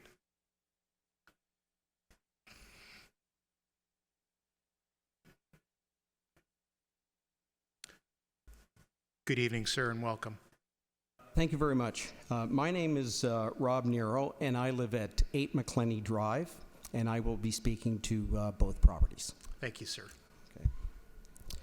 I'm in particularly concerned about the amount of site alteration that will require to accommodate both of these dwellings and their driveways, particularly because landform conservation is one of our 4 sections of the bylaw that the applicant wishes to have waived. Okay? The OPA 48 requires that significant landform features be maintained in the natural, undisturbed form. This includes steep slopes. The purpose of this is to protect the important form and structure of the Oak Ridges Moraine and maintain its ecological integrity. According to the ORM Conservation Plan, one of its key objectives is to ensure that the Oak Ridges Moraine area is maintained as a continuous natural landform and environment for the benefit of present and future generations. I'm particularly concerned that the Town Planning Department and the applicant's representatives have continued to misrepresent Section 3010 of the ORM Conservation Plan, even though the Conservation Authority identified this error in a letter to the Secretary of the Committee on April the 5th, 2018. In the staff reports for both 684 and 672 Henderson, references made to the subsection 3010 of the plan and section 3.13.6, line 2 of OPA 48, which, according to the Town Planning Department, limit the landform that can be disturbed to 50% of the site. This is even used as one of the justifications for approving 672. However, both of these policies relate to net developable area. According to the ORM Conservation Plan, net developable area is, and I'm quoting here, the area of a lot or site less any area that is within a key natural heritage feature or a hydrologically sensitive area. Okay? As we all know, the entirety of both of these properties is a key natural heritage feature, significant woodland. So when the planning department and the applicant's representatives say that the portion of the site that can be disturbed is limited to 50%, this is very misleading. Why does this matter? Okay. Well, it matters because this is erroneous interpretation that is being used to give these applications merit. It also matters because the extremely clear meaning of the net developable area in the ORM Conservation Plan demonstrates an implicit understanding that another, even more relevant clause of the plan applies. Section 22(2) says, all development and site alteration with respect to land within a key natural heritage feature or the related minimum vegetation protection zone is prohibited. In summary, I believe that the misrepresentation of the net developable area deflects from the true intention of the official plan, which is to keep the landform disturbance to a minimum in order to protect the ecological integrity of the Oak Ridges Moraine. The more relevant policy is that the site alteration and the development is not permitted within a key natural heritage feature, which, as we all know, is the entirety of the property. For this reason, I urge the committee to reject the applications for both 672 and 684 Henderson Drive. Thank you for your time.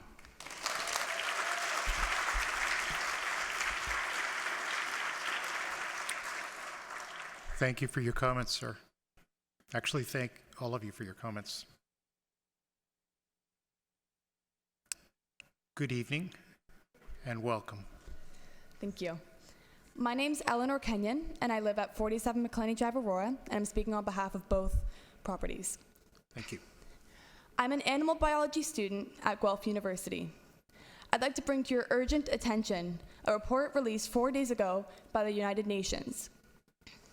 UN scientists are saying that over 1 million species of plants and animals are at risk of extinction, many within decades.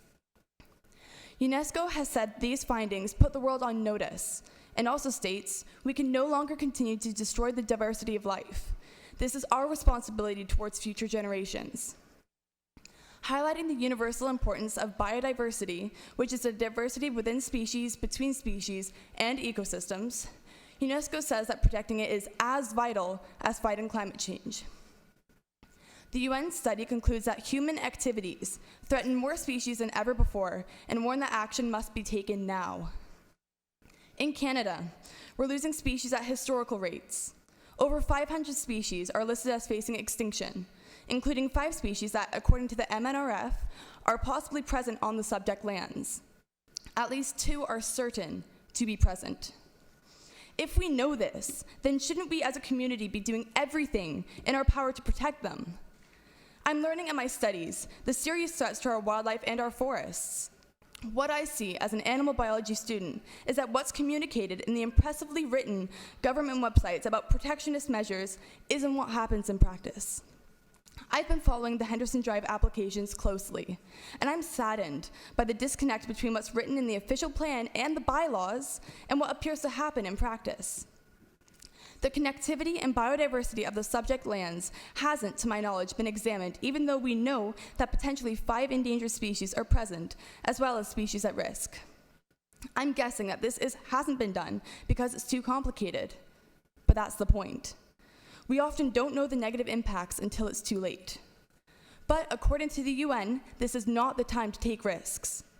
The town of Aurora, and specifically the committee members here tonight, have a responsibility, an important role to play. If we all think it's someone else's job to stop the problem will not stop. Canadian wildlife and at-risk species need help, and I believe it's our collective responsibility to do what we can when it's in our power to do so. Respectively, the committee has extremely good reasons to reject these applications, so I urge you, as a member of a young generation who will soon be living with today's decisions for a very long time, please do what's right here and uphold the official plan and its bylaws. Please reject these applications and be part of a local solution for a global problem. Thank you.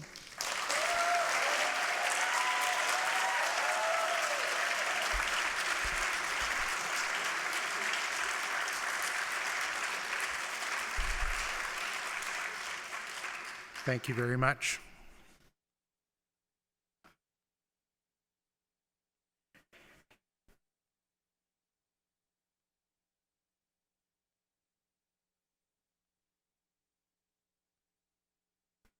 Good evening, sir, and welcome.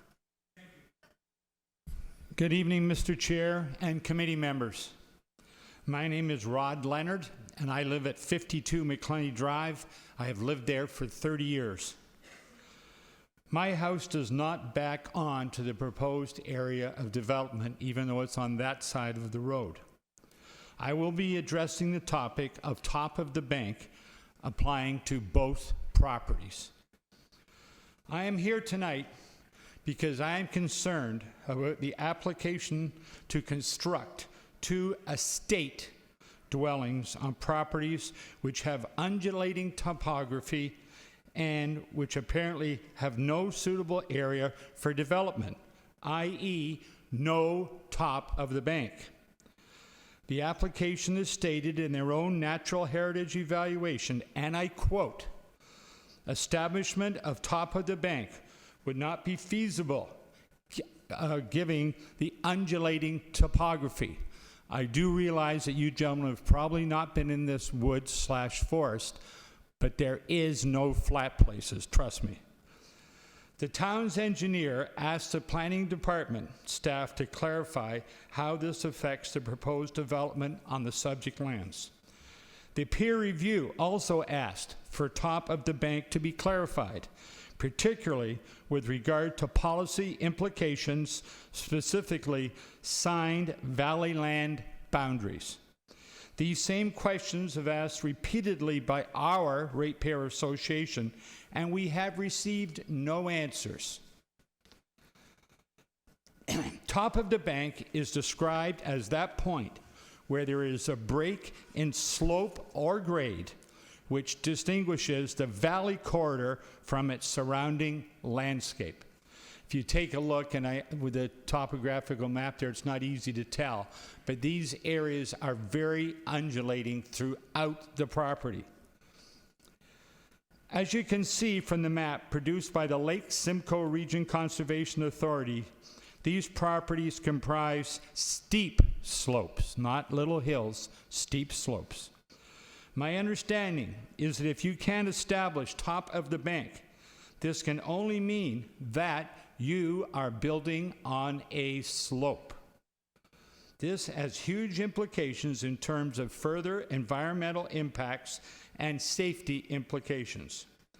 Without clarity on the top of the bank issue, the committee cannot know the full extent of landform alteration in terms of grading, nor the impacts to key natural heritage features in terms of significant valley land, nor the safety implications of building on a slope. In conclusion, top of the bank is a critical issue that has not been adequately addressed. If top of the bank cannot be established, this means the applicant will be building on a slope, requiring substantial more grading than currently identified. This has environmental and safety applications.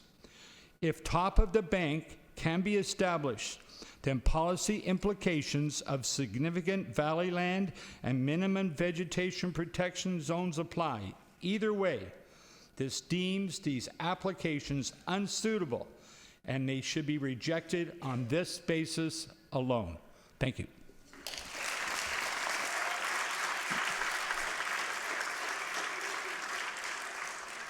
Thank you, sir.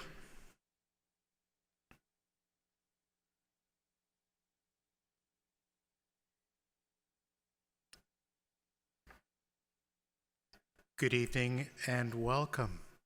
You're not going to get tired of me welcoming you all, but I do that as a matter of course, so you'll forgive me if you hear it again. Lee Filbert. I live at 36 McClenny. I'm directly at the northwest corner of 684 Henderson Drive, and my concern is flooding.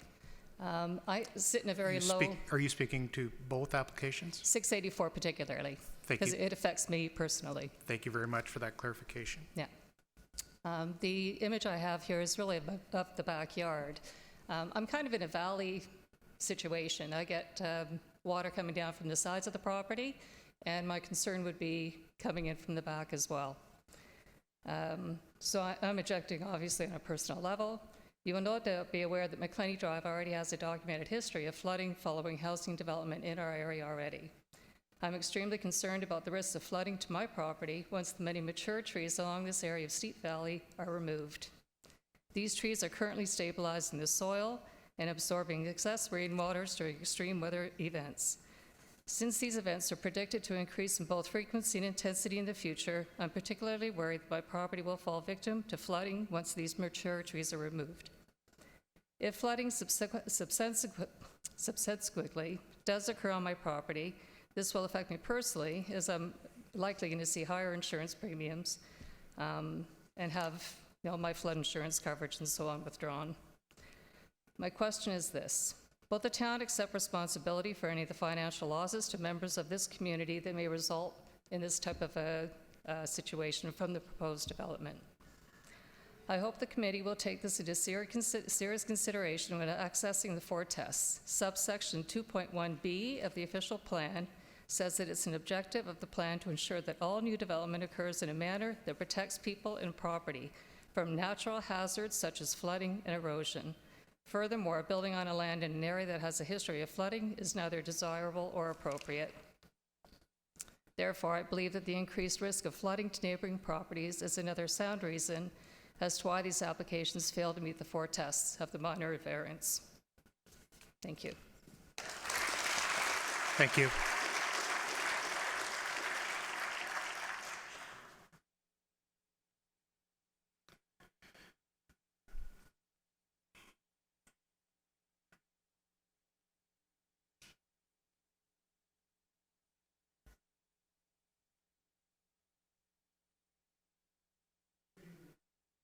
Good evening, sir, and welcome. Yep, you're on there.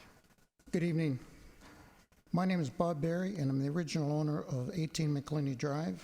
I would like to express my concern about the positioning of the driveway and grading for 672 Henderson.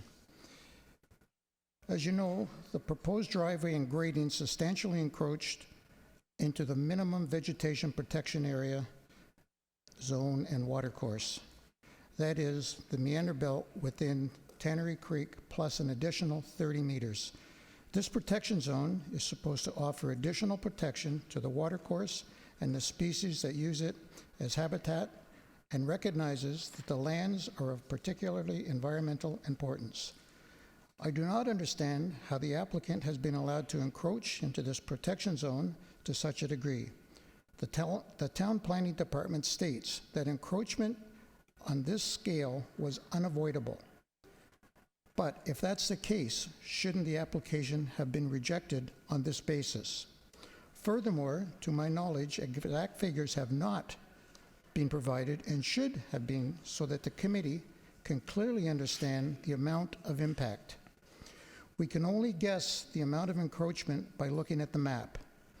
That's completely unacceptable. Minimum vegetation protection zones are protected by the official plan and the zoning bylaw to protect our key natural heritage features. This particular protection zone is protecting the health of Tannery Creek and its surrounding valley land. It's important. The town planning department is asking the committee to approve the application for 672 due to the applicant having minimized impacts as far as possible. However, that's not the point. The point is whether the applicant can prove that there will be no negative impact. How can this be achieved when a full assessment of the watercourse and its connectivity with adjacent Oak Ridges Moraine Natural Core Area, Case Woodlot, and Salamander Pond hasn't even been carried out? How can the town planning department say that encroachment to this extent into a minimum vegetation protection zone is acceptable? Town staff have completely ignored the bylaws and have decided to recommend approval of this application. This is simply shocking. I urge the committee to use its own judgment and look beyond the complexity of this application, because the answer is simple. If we really want to protect the environmental features in our town, the only logical solution is to honor the intent and purpose of the official plan and reject both of these applications on that bias. Thank you.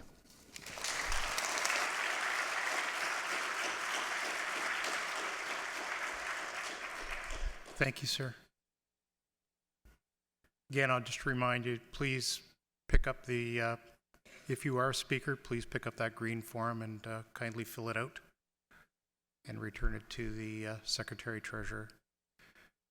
Good evening and welcome. Hi. Good evening. My name is Robin Gray, and I live at 48 Johnson Road. I am particularly concerned by the lack of effort displayed in ruling out the possible presence of endangered salamanders on the subject properties, and I'm speaking to both properties. As you know, development and site alteration is not permitted within the habitat of endangered species under sections 12.5 and 12.6 of the town official plan. The official plan also requires compliance with the regional plan, which recognizes that the ability for plants and animals to migrate, disperse, and forage among multiple habitats is critical. In February 2019, the town received a letter from a PhD candidate at the University of Toronto expressing his concern as a biologist and conservation specialist who conducts research on Ambystoma salamanders. He shared with the committee a map from the Ontario Natural Heritage Information Centre and wrote, "Based on this map, Henderson Drive could conceivably be home to the Jefferson salamander. Given the suitable, argumentatively critical, significant habitat in this forest plot and proximity of the site to other known subpopulations of the species." This PhD candidate, who specializes in the study of Ambystoma salamanders, provided a sound scientific opinion based on his significant knowledge of the species. He also had access to the applicant's natural heritage evaluation. He concluded that detailed spring surveys should be carried out to confirm the presence or absence of the Jefferson salamander on the subject lands. I understand that a detailed survey was not carried out because the applicant's representatives believed that the properties do not provide suitable habitat for the Jefferson salamander. However, we would strongly disagree and believe that further studies are required based in part on a discovery near Salamander Pond, which connects to the subject properties. In April 2018, just after the large ice storm, a specimen was found near the pond. The resident who found the specimen contacted the MNRF and received no response. In March 2019, we took the specimen to Guelph's University Department of Integrated Biology, where DNA testing was carried out. The results concluded that the specimen is an ambystroid salamander, specifically a spotted salamander. While this species is not endangered, these salamanders breed in the same ponds as Jefferson salamanders. As you know, Tannery Creek runs from Salamander Pond northwards through the subject properties. It should be noted that Jefferson salamanders migrate between ponds and that a pond is also located at the north end of the subject properties. This alone should warrant detailed spring surveys, preferably by someone who does not have interest in a specific outcome, in order to rule out the possibility that the Jefferson salamander is present on the property. However, in the meantime, since the committee will likely be making a decision this evening that will impact the future of any species present on the Henderson lands, including endangered species, I would urge you to consider this. I repeat, the town official plan prohibits development and site alteration within the habitat of endangered species. This include area where species have the potential to live. The intent and purpose of the official plan includes environmental responsibility and therefore the possible presence of the endangered Jefferson salamander should be completely ruled out. This has not happened. In conclusion, I believe that the committee should reject these applications since they do not meet the 4 tests, based alone on the possible presence of endangered salamanders on the subject properties. Thank you. Thank you.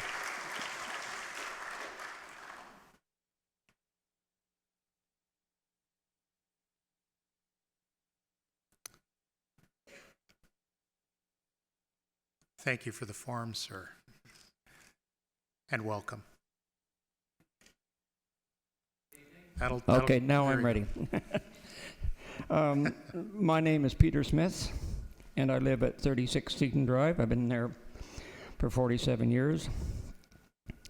I'm the president of the Regency Acres Ratepayers Association. Quite frankly, I'm appalled that the community is having to work so hard to convince the town to uphold its own official bylaws and official plan.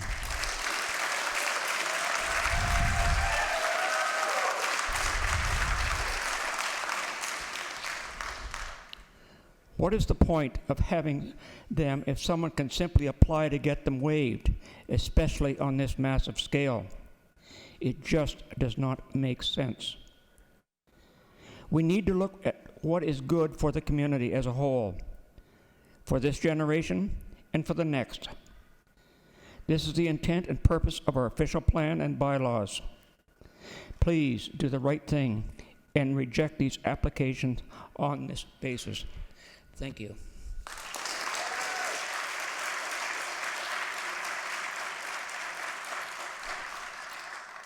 Thank you, sir. Just remind you, and I feel like I should,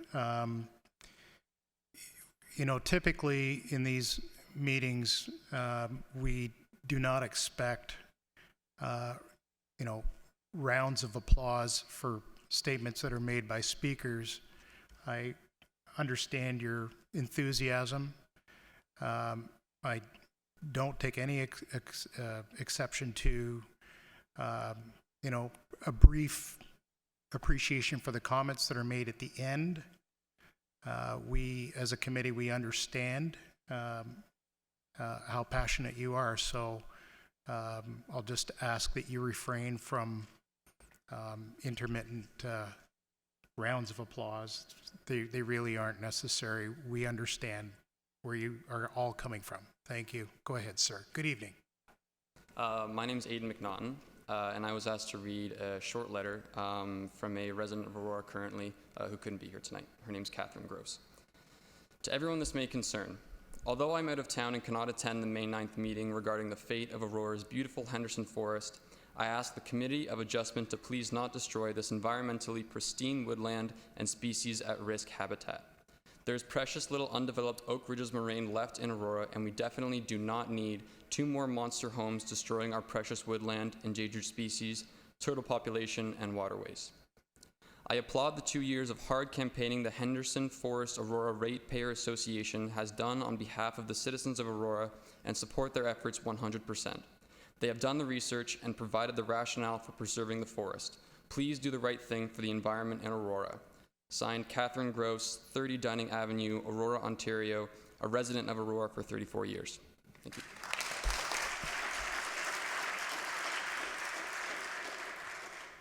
Thank you. I'm not sure who the next one would be there. It looks like there were some arrows switching individuals around.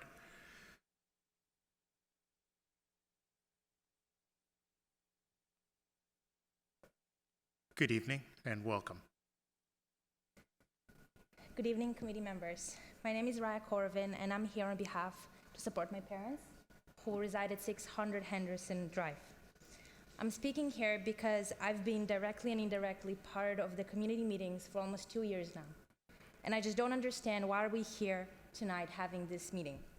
I would like to read you something that our mayor posted on Facebook 3 weeks ago. Any resident in York region can tell you that things are getting built. In fact, I have an inbox full of residents expressing concerns about how much is getting built and the increasing encroachment of development and corresponding loss of green space. Mayor Mrakas then says, no red tapes needs to be cut. Start digging now. Just follow the official plan in the municipality you wish to build and you can start building tomorrow. So that sounds pretty simple. If we want to build, we need to follow the plan. So what does the Town of Aurora official plan tells me about the 2 Henderson properties? The Planning Department staff report tells me to look at the private parkland part of the plan. Section 12.4.3 Part B states, and I quote, all relevant environmental protection area and Oak Ridges marine policies of this plan shall apply. So under the environmental protection designation, Section 12.5.2 Part D of the policies, it states, and I quote again, development or site alteration is not permitted within the environmental protection designation except in relation to the permitted uses and policies specific in this section.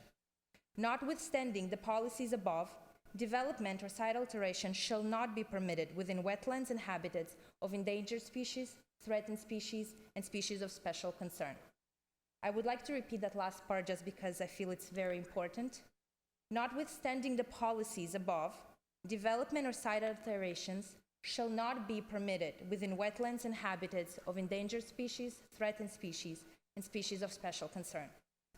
So if we are to follow the Town of Aurora official plan, regardless of what else is contained within it, it says that we're not allowed to make any changes to habitat of endangered species. I would like just to show this exhibit.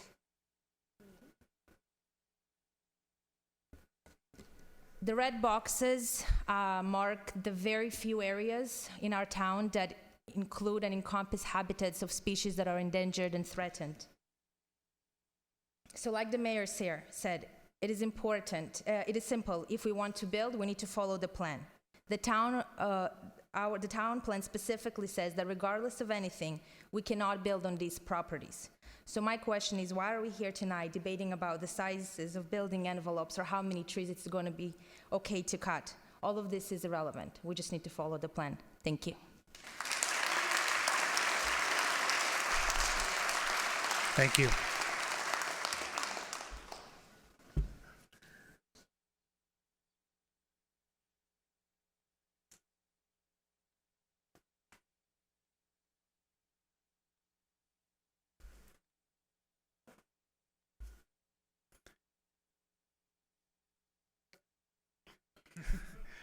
Make yourself comfortable. Thank you. Welcome. Thank you. I'm going to be talking about both 672 and 684. Thank you. And, Your name and... Wendy Kenyon, 47 McClenny Drive. Thank you very much. Okay. I'm the Vice President of the Henderson Forest Aurora Ratepayer Association. My house does not back onto the subject lands, but I became involved in this campaign because I firmly believe that we're borrowing this earth to pass on to future generations, and that we all have a responsibility to protect it. These applications should not be about mitigation and varying shades of grey. This case is actually about black or white, impact or no impact. Policy clearly says that there should be no adverse impacts when the land in question contains key natural heritage features within the Oak Ridges Moraine. 4 sections of the zoning bylaw currently protect these lands in their entirety. They protect the key natural heritage features and surrounding land, the woodland, which is the entire land, and the landform. For these 4 sections to be waived, the applicant must demonstrate that the ecological integrity of the lands will not be adversely affected. So incidentally, our clear understanding is that the extent possible refers to the ability to demonstrate, not the adverse effects. According to the Oak Ridges Moraine Conservation Plan, ecological integrity means that the ecosystems are unimpaired by stresses from human activity. Natural ecological processes are intact and self-sustaining, and ecosystems evolve naturally. Adverse effects means any impairment, disruption, destruction, or harmful alteration.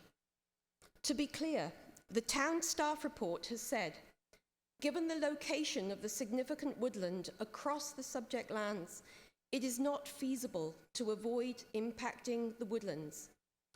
The peer review has also confirmed that impacts to the significant woodland are unavoidable.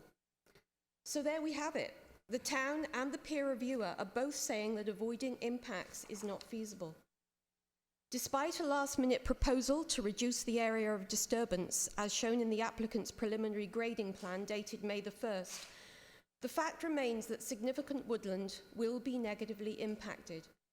Therefore, the conditions of the Oak Ridges Moraine Conservation Plan, that is, that the applicant must demonstrate that the ecological integrity of the lands will not be adversely affected, have not been met.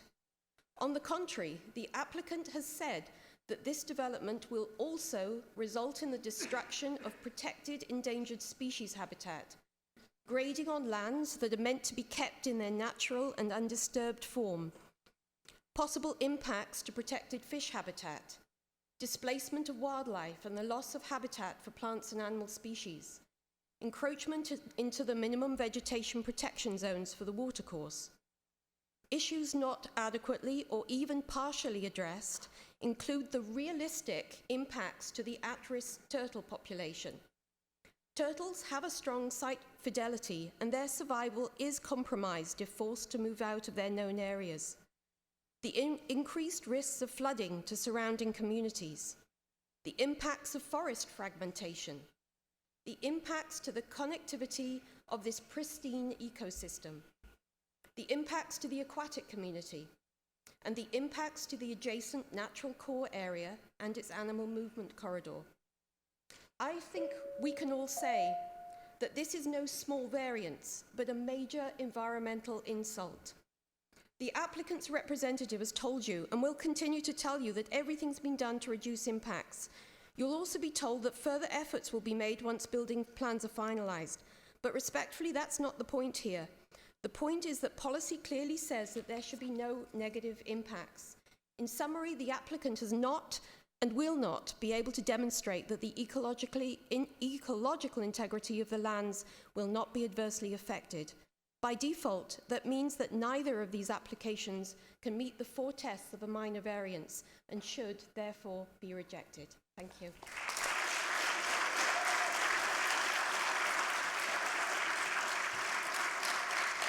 Thank you.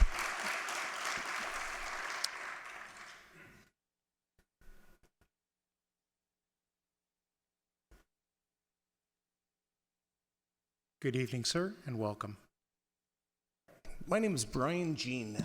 I live at 42 Boulding Drive, Aurora, for the last 25 years or so. When I first moved to Aurora, one of the things that really appealed to me was the small town feel. I grew up in North Bay, town of 48,000. There's a lot of similarities there that seem to be disappearing so quickly I don't even recognize the town anymore. There's been wholesale slaughter of our woodland throughout the entire area. It's just completely unrecognizable. I'm not going to deal with specifics today because we've had many people give excellent reasons. That's well documented. I'm going to appeal to your moral compass. There's no reason in the world that if we're going to destroy part of the Oak Ridges Moraine, it should be for that top 1% of the 1%. If we're going to destroy something, why not do something for the average person? My home is 1,600 square feet, 4 bedrooms. Plenty of space to raise a family in. You don't need a 5,000 plus square foot home with a 400 to 500 foot driveway meandering through forest that you've just destroyed. If you're going to decide that you're going to do this, shorten the driveway down to 50 feet. Put the house where it should be.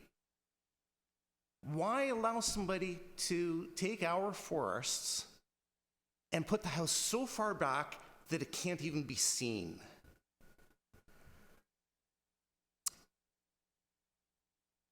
I appeal to your common sense. To me, this isn't something that should be discussed. It's an obvious situation. It's an obvious solution. Don't do it. Unfortunately, common sense is not common.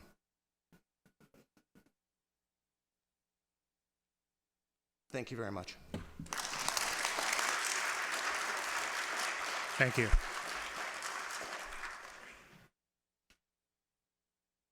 So,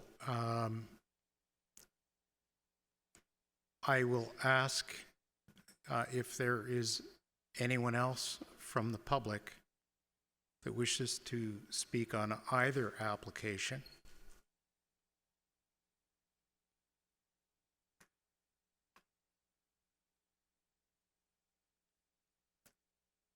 Good evening, sir. Welcome. Hello, my name is Connor and I live at 18 Glebe Court, and I'm representing the family of the Sim family. There's 6 of us. So I just graduated from Ryerson last week in sports media. Thank you. So I'm guessing you're wondering, first of all, what does sports have to do with this, and what does living on Glebe Court have to do with this, since I don't even touch the Henderson Dry Forest? Well, in sports, we talk a lot about stats, and we've heard a lot of stats here. So I want to speak to you on a story. I want to tell you a story. When my family moved to Aurora in 2000, or around 2000, so we've been here for almost 20 years.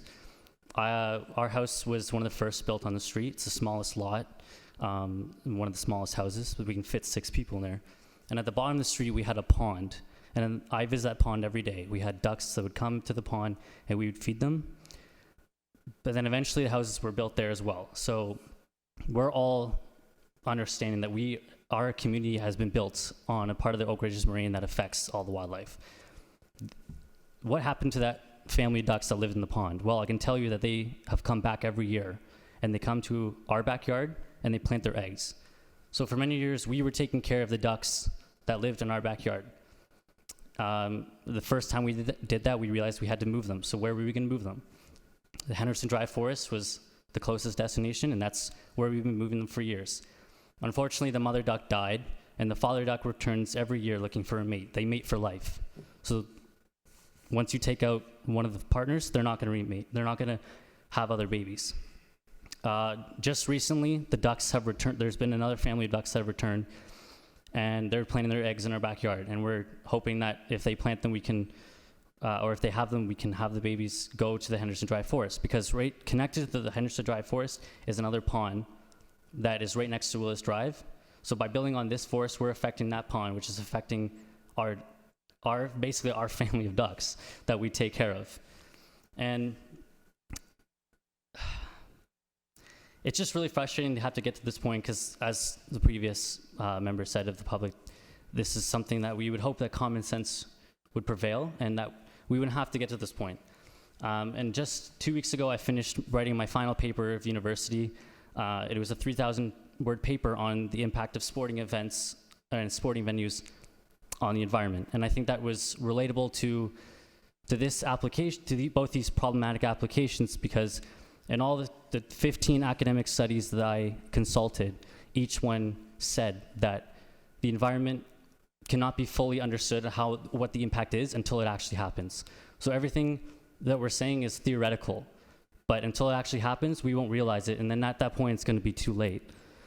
So what I'm asking is that you hopefully have heard all of us, and your opinion has not been pre-decided.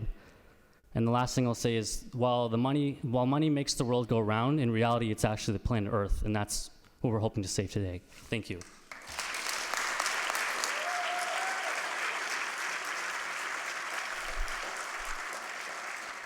Thank you. So, again, I'll ask if there is anyone else that wishes to speak on these applications. And here's what we are going to do. Oh, I am so sorry. I apologize. Gee, I didn't know that went up and down.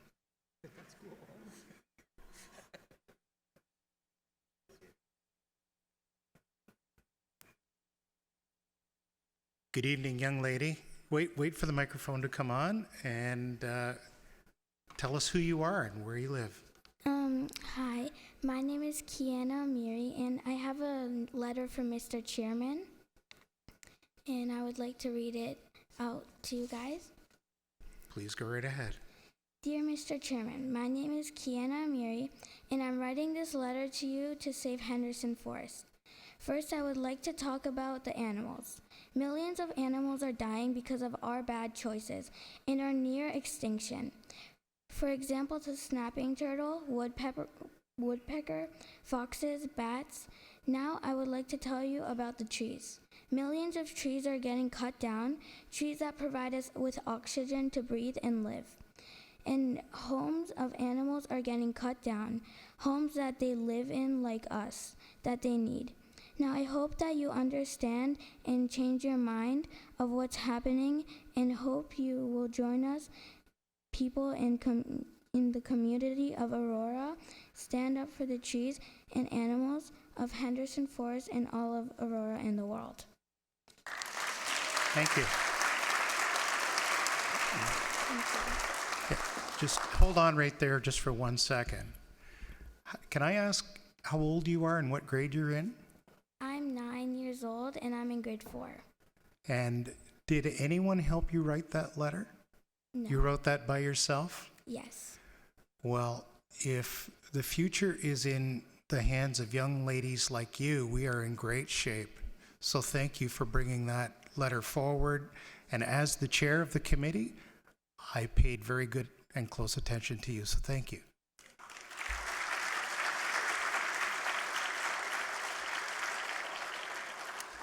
Wow. I'm going to ask it one more time. If you have come forward, the rules are that you can only speak once. So wait for that to come back up.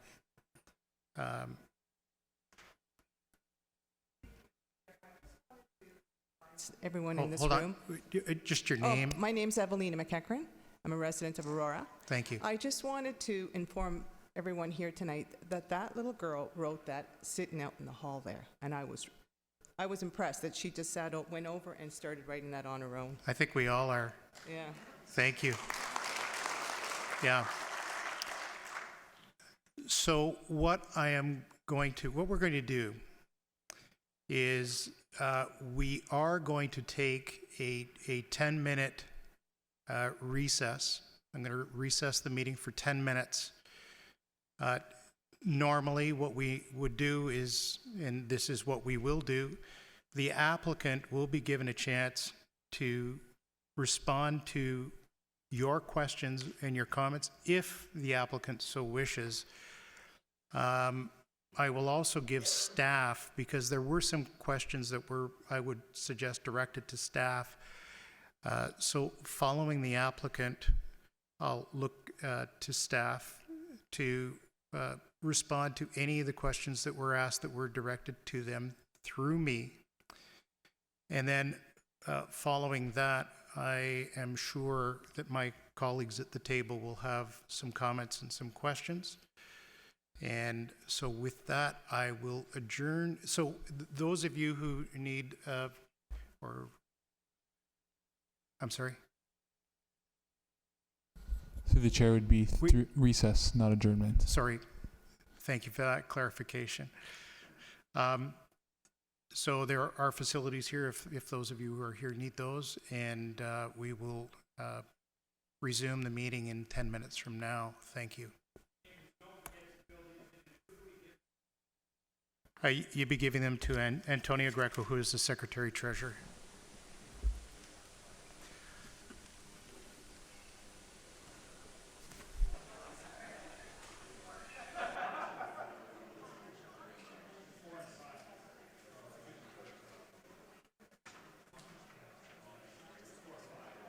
To make yourselves comfortable.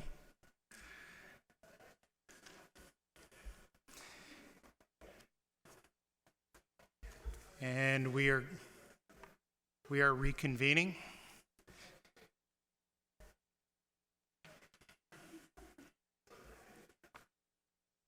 Thank you very much. So I am going to ask the applicant first to give an opportunity, as we always do, as part of the procedures for Committee of Adjustment, to respond to your questions, concerns, and make any additional information relative to your comments available to the committee.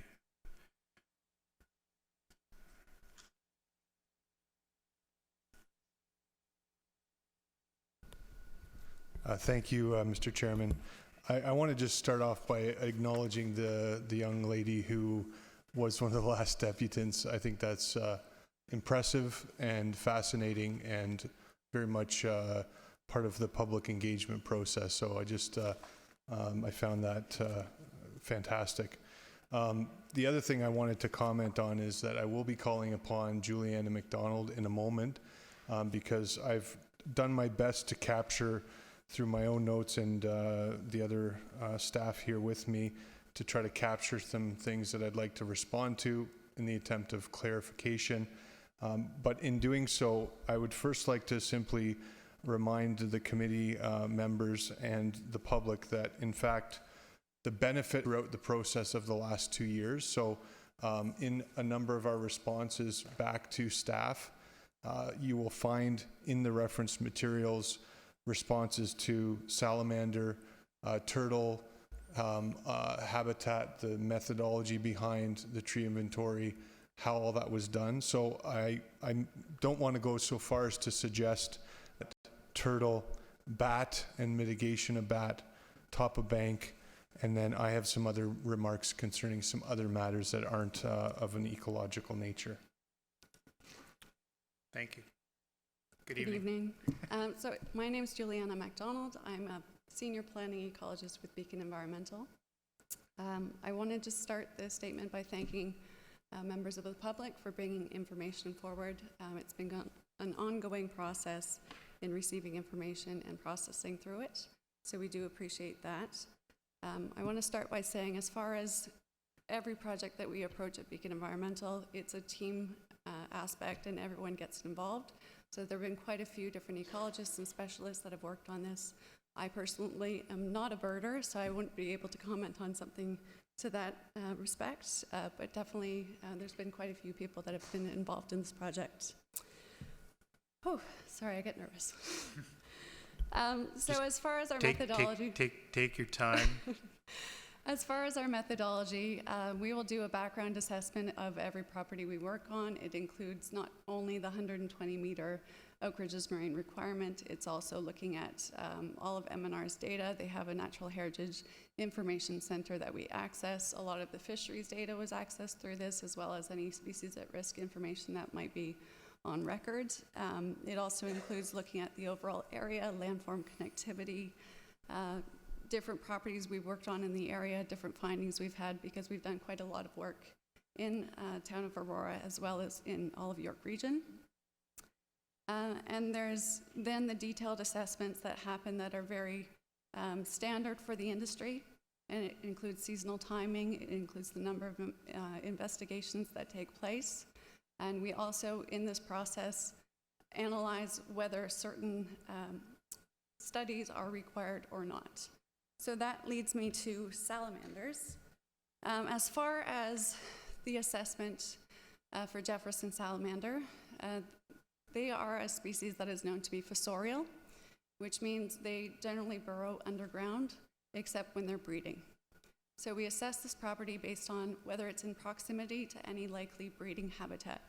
Breeding habitat would not be stormwater management ponds. It would not be anything that receives salinity. It also would not be anything with fish habitat, because then there's predation on the species. So we also look at where surrounding records are. Did not find any in the area. The species itself generally travels about 300 to 400 meters from its breeding ponds. They have been known to travel up to a maximum of 1 kilometer. Whether the breeding success there is of merit is a question, because then you only have one individual, but there has been tracking done to that extent. So for this property, and for both properties, I should say, we did not find any suitable habitat within the general 300 to 400 meters. We didn't find any records that would be suitable.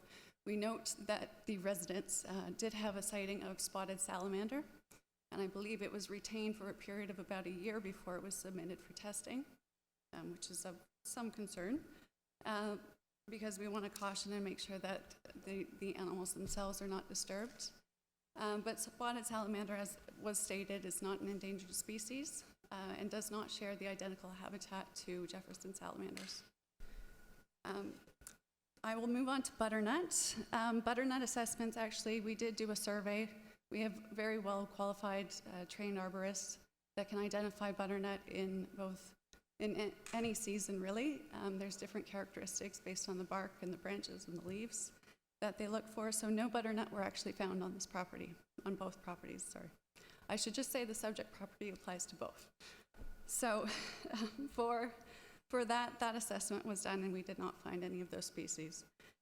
As far as the tree inventory plan, there was pre-consultation, as you might be aware, with the town prior to undertaking those studies.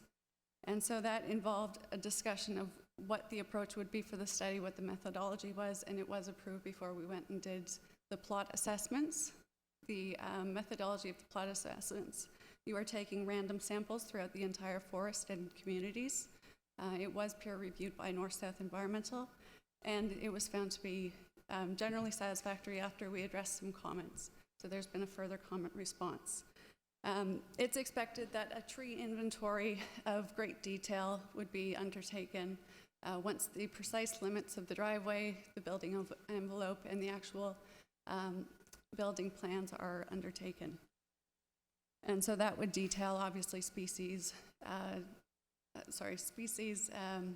the diameter breast height, the condition of the trees, and then that would inform a compensation plan. As far as compensation goes for trees, it's generally you're compensating for something that's greater than the actual tree itself, so it depends on the ratio that is informed by the town. And obviously there would be further discussions if this was to go forward. So for bats, it is very difficult to identify bat species based on visual sightings.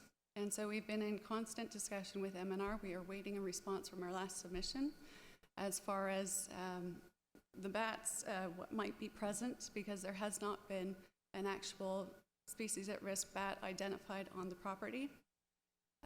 So what ends up happening is acoustic monitoring would be recommended, and that is taking an auditory record of the bats to identify their different frequencies, and then that determines what species you have. So that would be scheduled for June of this year, if that's to go forward. MNR is in constant consultation. They had input into this process. There was also pre-consultation with MNR before we went forward and did any of the assessments. I should also state that it's no longer MNR that's responsible for species at risk. It would be MECP, which is Ministry of Environment, Conservation and Parks. They've taken on species at risk. As far as that then, for determining any mitigation, we're not just looking at trees that would be replacing it. There's often bat boxes if they are in fact found to be on the site. So you're replacing maternity roost habitat by providing bat boxes that are specifically designed. This has been common practice and applied elsewhere. I personally have bat boxes on my property. As far as turtles, so there was a comment that was perhaps an error about turtles being identified on the property. They very well could be. There was a sighting of snapping turtle that we noted from a resident's photo that was immediately north of Henderson Drive in the right-of-way. And so it's quite likely, we're not going to argue that they don't occur potentially on the property. We just haven't physically seen them ourselves. Because of snapping turtles' habitat, they do prefer sandy areas to nest in. And so those don't occur on the property. We've got a small riverine habitat that occurs, so it's quite likely that they do use the area within the valley floor to potentially migrate to different locations. There's no overwintering habitat that we found, and so there's not really a concern as far as significant wildlife habitat as it applies to overwintering habitat for the species. And then I come to, there's quite a few, sorry. Want to jump? Okay, in there. For top of bank, I just want to clarify that during the pre-consultation process with Lake Simcoe Conservation, there was discussion about whether we would go out and physically stake the top of bank. This is often done with most every application that I've worked on. And so in this instance, it was actually Lake Simcoe who indicated it would be quite difficult to go out and stake and define the limits, but then to look at engineering studies. And so our engineer went forward, and there's a detailed survey plan that has the topographic mapping to decipher where a top of bank would be. Specifically for 684 Henderson, it's been situated on an area that's outside of top of bank, and I'm assuming it would be subject to further engineering analysis and geotechnical analysis to determine stable slopes for the entry and egress. All right. If there's anything else that comes up in questioning, Juliana can speak to that. I just wanted to highlight a couple of additional comments that were tied into references made about policy and the nature of the test. Ultimately, I would comment, as I made in my opening remarks, that the city's official plan does have statements of intent with regards to environmental protection. And these applications are not ignoring those provisions. What we're also recognizing is that similarly there is an intent to recognize previously authorized dwellings, and the very intent of that suite of policies in the Oak Ridges Moraine is to recognize that a test is there dealing with the ecological integrity of the moraine itself. And I would remind everyone the moraine is quite expansive in its size. The purpose of those policies was to recognize the existence of previously authorized dwellings. And the town's official plan in various sections actually requires the direction of policy to be taken from the Oak Ridges Moraine Plan in many instances over and above other policies. And similarly, specific policies in OPA 48 actually recognize that certain policies, those being the establishment of policies related to existing uses or authorized dwellings, are to apply, notwithstanding other more restrictive policies to the contrary within the plan. And that's explicitly stated as policy in section 313.3. And that is the somewhat challenging exercise that land use planning policymakers have to contend with about how official plan policies apply.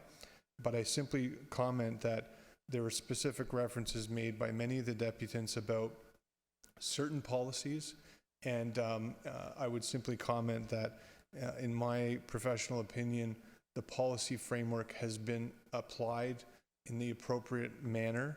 The planning staff of the town have done that assessment.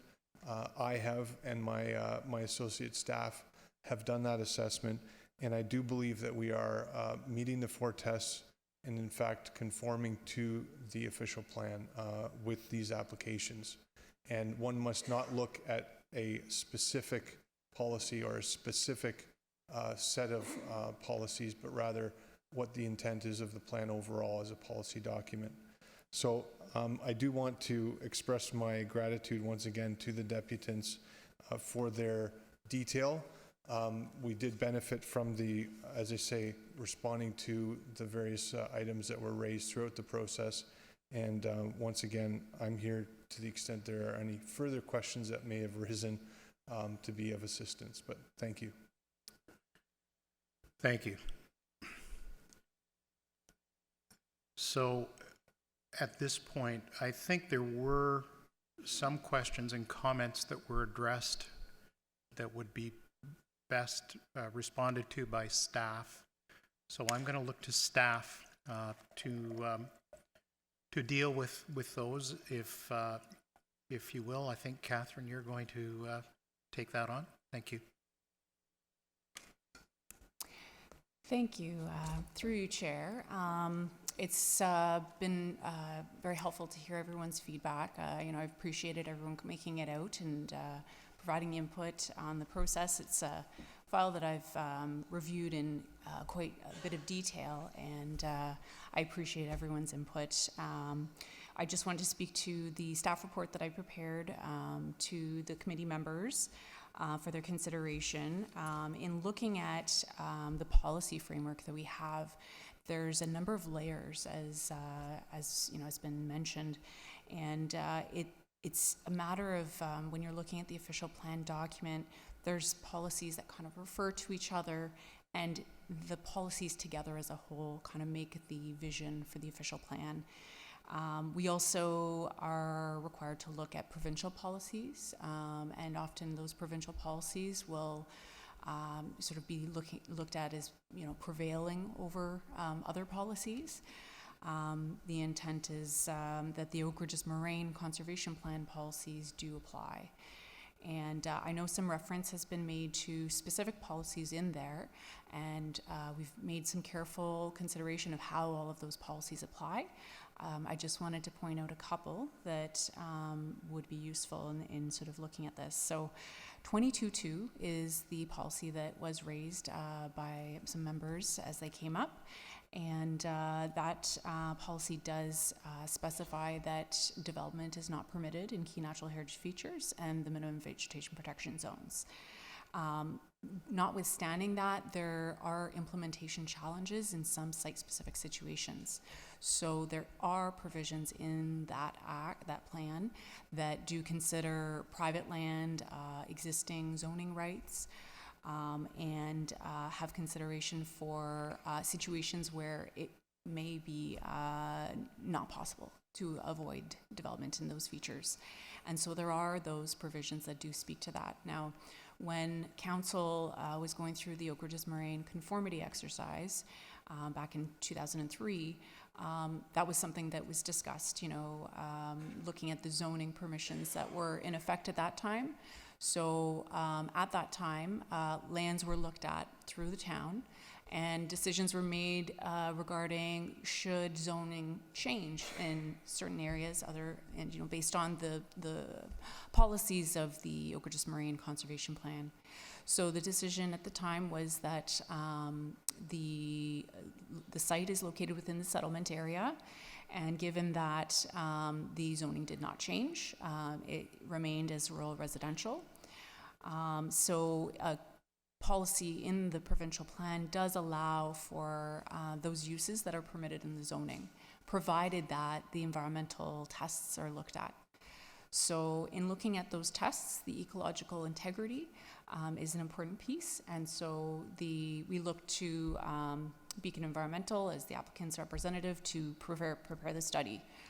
The Conservation Authority is who we refer to for technical advice on matters that are related to the environment, and they had advised us that they felt that the ecological integrity test had been met. The other element was the town wanted to get a second opinion, so we did retain a peer reviewer, and the peer reviewer did look at the methodologies and did an assessment of the work that was done. And so that was the work done by North South. Now, in looking at the two files, we kept an eye to minimizing to the extent possible. And that's where this comes down to, is have the applications reduced to the extent possible. So with respect to 672, there's a balance of different factors, and in looking at the ecological integrity tests that have been looked at, and the reductions to the grading that can be made through the design, staff's opinion was that the impacts had been reduced to the extent possible, and that the test and the intent behind the policies had been met. So I think there was some comments about that, so I just wanted to respond to that. The tree inventory methodology was brought up, and that methodology was set out with consultation with our Parks Department. So we have typical requirements for a minor variance application. A detailed tree inventory is not something that typically is required for that type of application, but notwithstanding that, and having the information available to the committee, the tree inventory was identified within the methodologies of the guidelines that the town has for these kinds of studies, and that methodology intended to identify the scope and scale of the number of trees that could be impacted, just so that the committee could make the decision, and that further work would be as part of conditions. And then just looking at, so net development area. So that was raised by one of the members of the public. So in considering this site, there are other policies that do permit a single detached dwelling on the property. And so with the zoning permissions that are currently in effect, we had to consider the percentages based on the intent behind the policy, which is the amount of site disturbance and the amount of impermeable surface. So that's why that was looked at, is because of the existing zoning permissions, and the intent behind the policies is looked at in that percentage.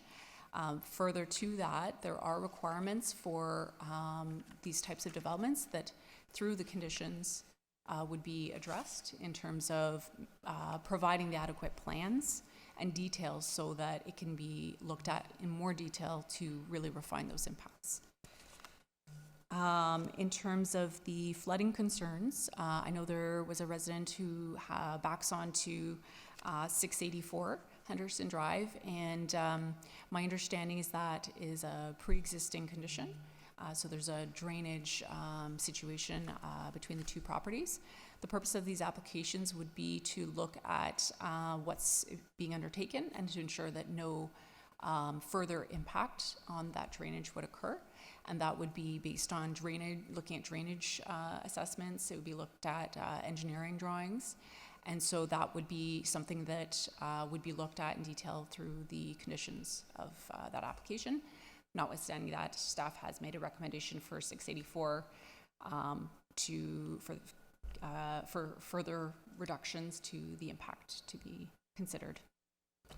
And that concludes my comments. Thank you very much. I appreciate that. You've probably answered a few questions that, in fact, you both have answered a few questions that members of the committee may have. So I am going to look to my colleagues for their comments and questions. I know I'm going to have a few, so I will allow them to, encourage them to go before me and allow them to question both applicants and or staff for clarification. So, Galen, did you want to go ahead first? Through the chair, I do have a question regarding the retaining walls.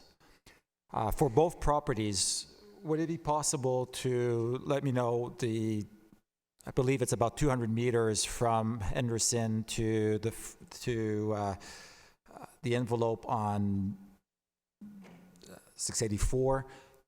How much of that is going to be a retaining wall? And I'm seeing, not on mine, but I saw on the next page of here, there's a retaining wall around the proposed building envelope as well. How much wall is being built? Through you to the question, what I do want to show is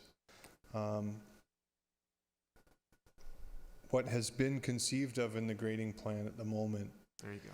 Is the retaining walls are outlined in yellow, which are conceptual at this stage because it is a preliminary grading.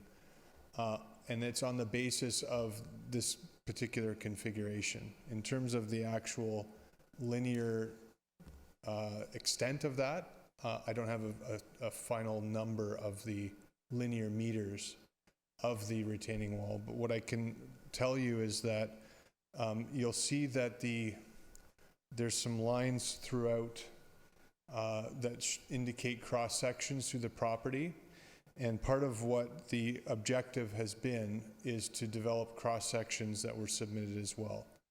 So in all respects, the desire is to minimize the retaining walls, and I have a slide that I'll show you which may not be all that legible on the screen, but this is the cross section of the property through those various points. And what you'll see is that this is starting from the property line. Section 1 is the one closest to Henderson Drive. And what's evident in that is that you can see that the driveway entrance for 672 is virtually almost at grade. There's a small curb to that to make it flat, and that for the 684 property there is a bit of a rise, so there's a bit of a cut away at the immediate frontage that there will be a retaining wall in that location. But if you see the center of the slide, as you progress into the site where that cross section is, you'll see that the driveway is almost at grade. It's being leveled, but effectively there's very little retaining wall there. And then as you progress through the site further, the next cross-section at the bottom of the screen illustrates where the driveway is situated. And in that section, there's a little bit of grading cut, but it's to level the extent of it. And there's, in fact, there's no wall there. It's just sloping of the grading. So that's directly to the comment of the potential exists for further reduction in the extent of disturbance, or if there's a particular tree in the detailed design that's desired to be preserved, that could be adjusted at that location.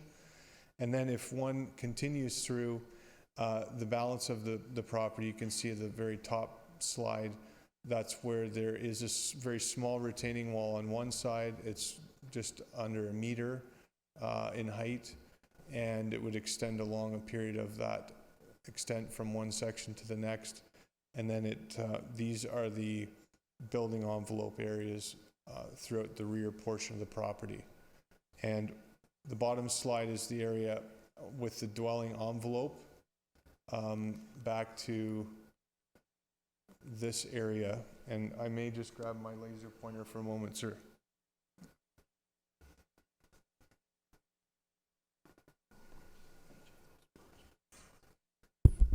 So again, the various cross sections from the entrance in are taking this expression, as you can see. But the very last image is that this is a bit of a high point here, you can see. And at present, in order to maintain this as existing undisturbed area, there's a potential for a retaining wall in this location. And effectively, this is sort of a flat area, and that's why the siting has taken place there. Because of this size restriction of the 500 square meter, the likely siting would potentially eliminate the need for any of the retaining walls around this area. But for the moment, it's presently conceived of as a retaining wall. But may ultimately not be necessary. If the building is sited, for example, here, then there would be no retaining wall in that location. So hopefully that provides some clarity to the extent of retaining walls. In this location here, there's been great effort to reduce the extent of retaining walls as well, and it's a combination of not trying to have retaining walls too extensively as a general practice, and that's what engineers will always try to do, but that being balanced with the extent to which the landform is maintained and there's minimal grading in order to facilitate access to the dwelling site. A somewhat long-winded answer to a simple question, but hopefully helpful, sir, and if there's any follow-up. It allowed to avoid the next question I had, so you preemptively answered. Thank you. Very well, thank you.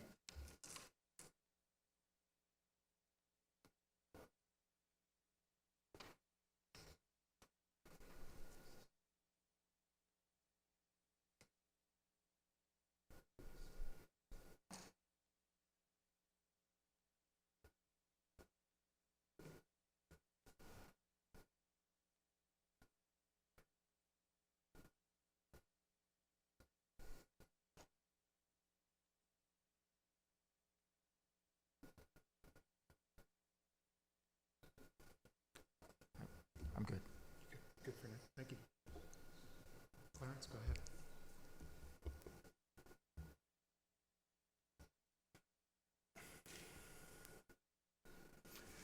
ahead. Good evening, sir. I know there have been already some exchanges about the tree inventory exercise. For those who might not be familiar, can you help us understand as to the methodology that was adopted for that purpose? I ask that because, if I'm building a shed in the backyard, I want to measure that area and not other area, and I question, just in my mind, the methodology that was used in order to determine the number of trees that might be affected as a result of the proposed development. Do my best. I may call upon Julianne to come and perhaps fill in the gaps, but What I can tell you is that the basis of the tree inventory, first and foremost, is that the actual detailed specific tagging of the trees in and around the area of disturbance with the design of the actual building envelope, once that's developed, will tag each tree, size specifications. And part of the reason for the methodology used in this case was to get a representative indication of the estimated number of trees to be removed if the full disturbance takes place to the outer extent of what was conceived of. And what I should point out is, and I'll let my friend speak to the specifics of the methodology choice over other options, because that was in fact discussed. I was in the meeting, as was Juliana and Town Park staff, about the different options that could have been utilized to get to the same objective. But I would respond by saying two things. One, the purpose of it, in the absence of a detailed siting and the detailed grading to be refined, was in order to give an order of magnitude worst case scenario by total number of trees based on that method. It does not mean that that is the number of trees to be removed, because it's actually subject to a specific tree inventory as one of the conditions, which we accept. And that will allow for that number to be reduced, as well as the specific delineation of the area to be defined based on what's physically there in terms of the tree species, size, and location. The second part of it is that there were a few different methods discussed with staff, and ultimately, for the purpose of this being intentional, is we presented those options, discussed them, and the plot plan method is an accepted practice of tree inventory methodology, as I understand it. I'm not an arborist, but we went through the effort of not assuming that we had the methodology correct. We in fact discussed it with the authorities at the town, and then confirmed that methodology.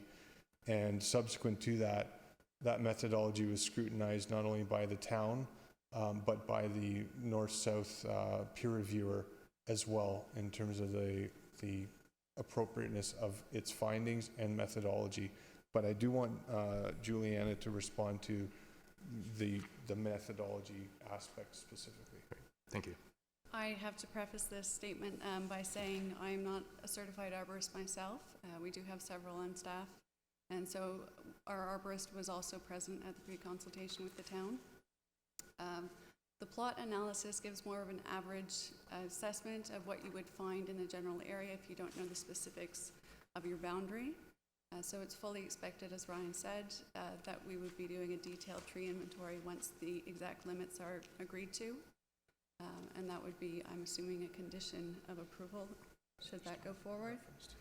So Savan Torres is our arborist that was in the pre-consultation meeting and also completed all the field work. It's a random analysis that you indicate where the plots are going to be, so you're not looking for specific areas where there might be less density, and so you're getting an average of the general area that you're then applying to what specifically would be removed as far as the percentages that were identified per community.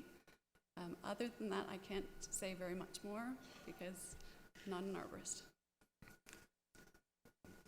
One thing I'll just emphasize is that this methodology was predicated on the completion of a detailed tree inventory from the start. Maybe just a follow-up question to that, since you raised it in response to my question. What other methodologies could one use to estimate the number of trees that might be affected by the proposed development? It would, the preference is for one of the two. So it's either a detailed tree inventory or the plot analysis. There are a few other, but they're not as accurate. What would have been the cost analysis for doing one versus the other? For the detailed tree inventory, you would have to have surveyors out on site beforehand to identify the actual limits. You can also do this by GIS. We have tablets as well, but it has to be fairly detailed, and you have to do it without canopy cover, so you're getting good connection.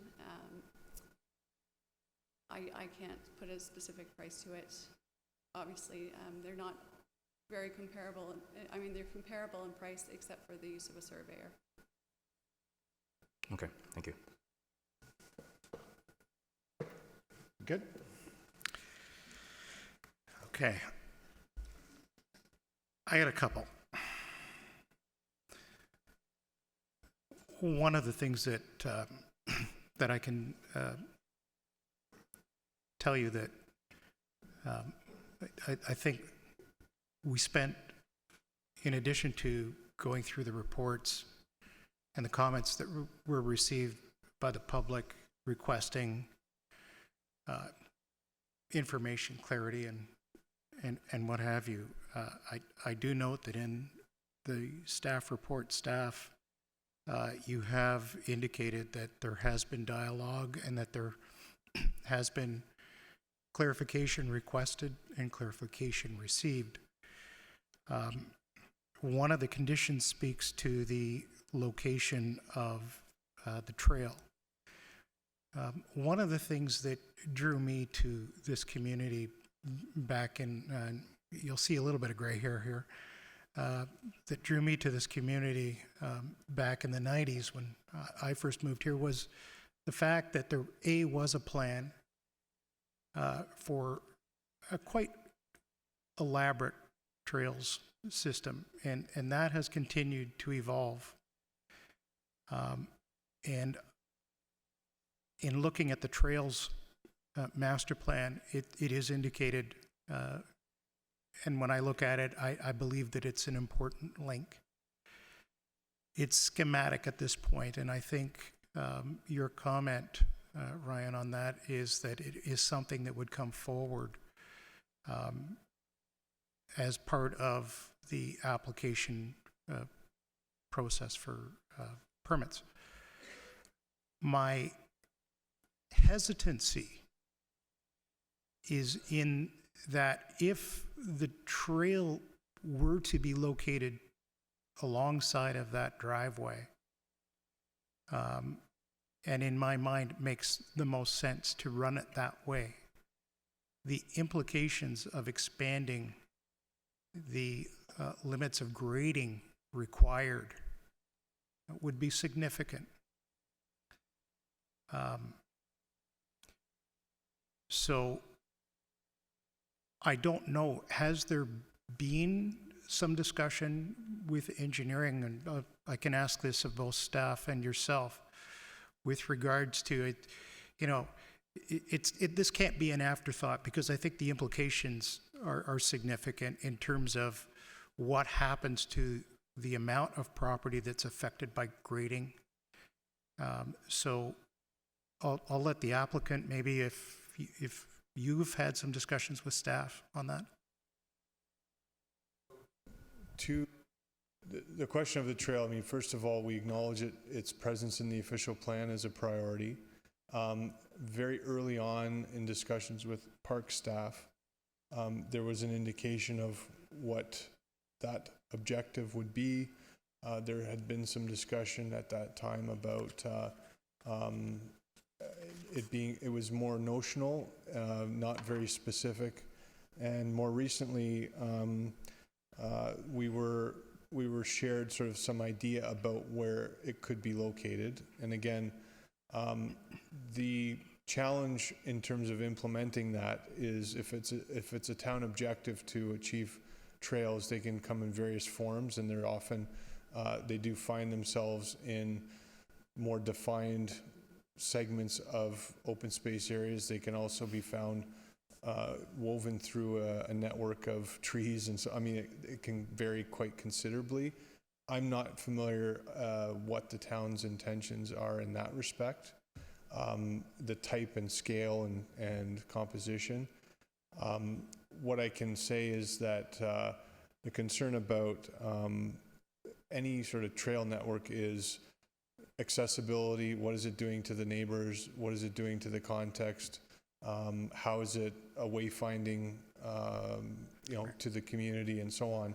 And in this particular case, I would suggest that although trails do exist sort of in all sorts of different locations relative to environmental lands. I mean, I live in an area where it's right in the floodplain in an area, and we don't have floodplain here.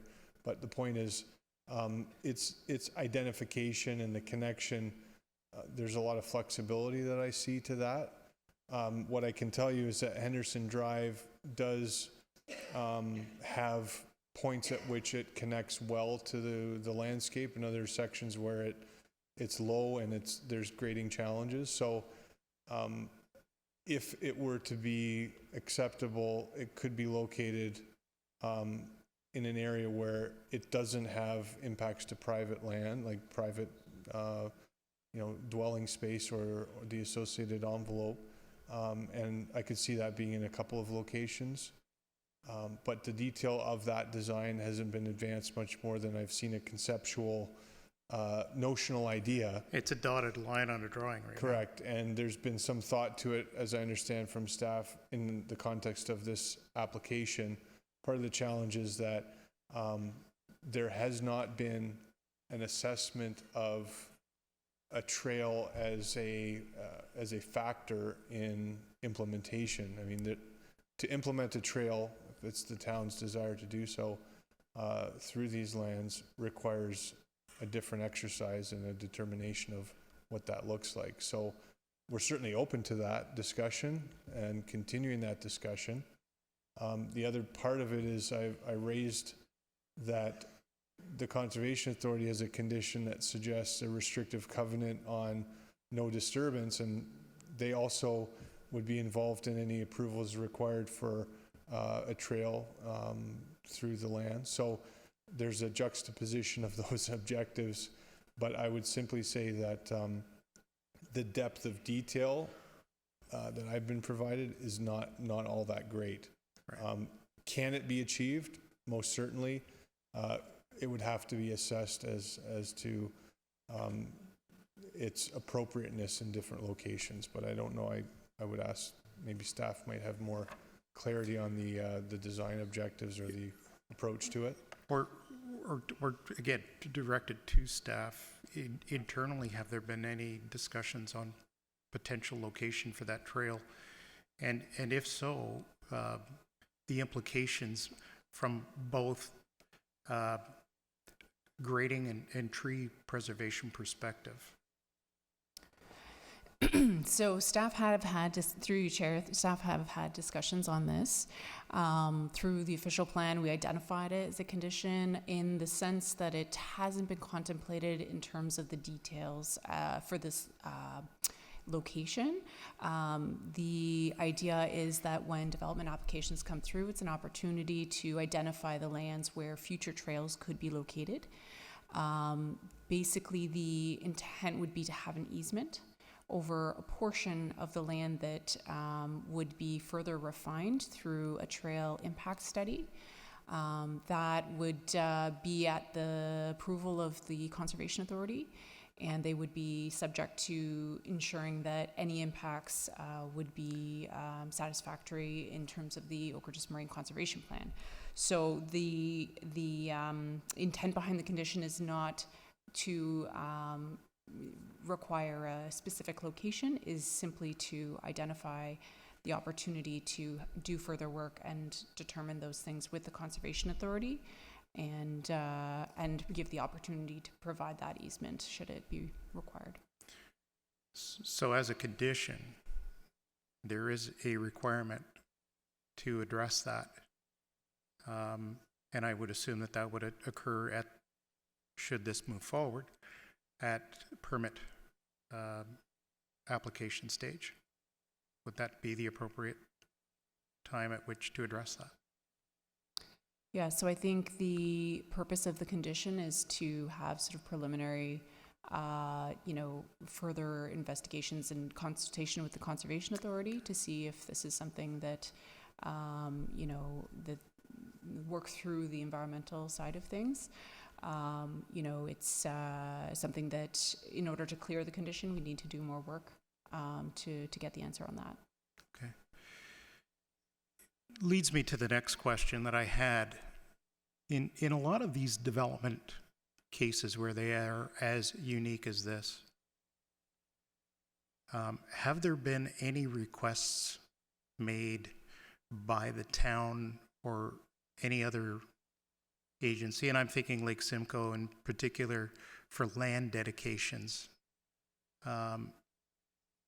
Just the applicant. I'm talking about a straight outright land dedication. Yeah. We're talking about easements for trails, but have there been any requests for dedication of lands? In this particular instance, there has not been a request for conveyance of lands outright. By region, LSRCA, any other public authority.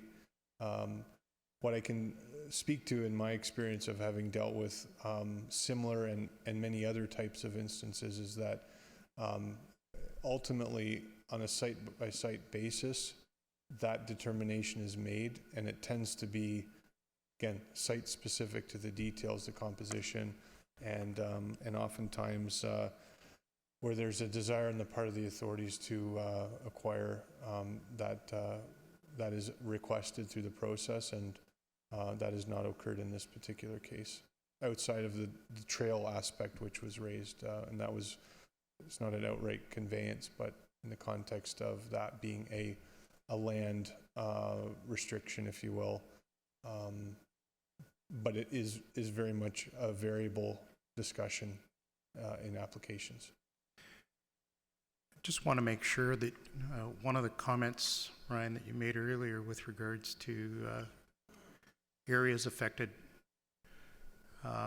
and revisions that were made to the extent of preliminary grading and areas. The drawing that you have up right now confirms for 672 the building envelope at 480 square meters, and I'm referring to the update that we got from staff. Building envelope for 684 at 916. But I want to make sure that the numbers that we've got for preliminary grading for 672 indicate 977. Is that based on the revised that we have here, and as well the preliminary grading at 2,241 square meters for 684? Are those the numbers that were used in the presentation that you made, Ryan? Sorry, through to the question, in terms of the breakdown between the different areas, what we did in eliminating the, if I go back to, I actually have for context here the previous, this is the previous envelope, which was reduced, but in terms of the grading, there was a swale in this area here, and the proper numbers of the current submission is the total for 672 of grading is 714 square meters. The driveway is 206 square meters, and the envelope is 480, and so the total being of all elements 1,400 square meters, which ultimately is a reduction from the resubmission, and that's on account of the grading refinements. So let me just stop you there. So the number I have here at 1,663 square meters has been reduced to 1,400? That's correct. Okay. Take me through 684, please. Originally 3806, now 2653.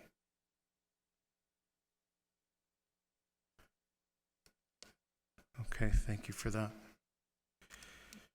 And I believe the staff report may have reflected the numbers not inclusive of these revisions, as I understand, because we were working vigorously to get all this in hand and make the adjustments. So, and that's why I bring it up. I just want us all to be on literally the same page.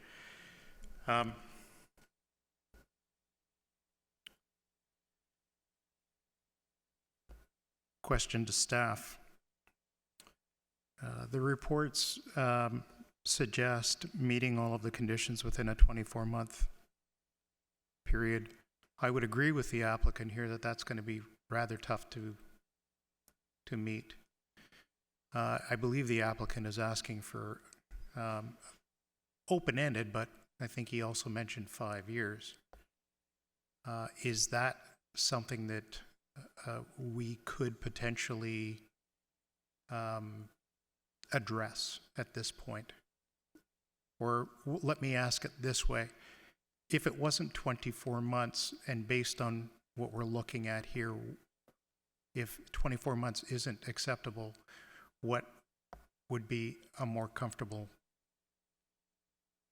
Or do we leave it at 24 months? And I know that this committee has looked at extensions because certain conditions, be it the seasons and what have you. So through you, Chair, staff would be supportive of a time frame. We discourage having it open-ended. We could extend it. Right now, we don't have a recommendation on that specific year, so. So you're leaving it in our hands if that was to. Yeah. Okay. Yeah. Thank you.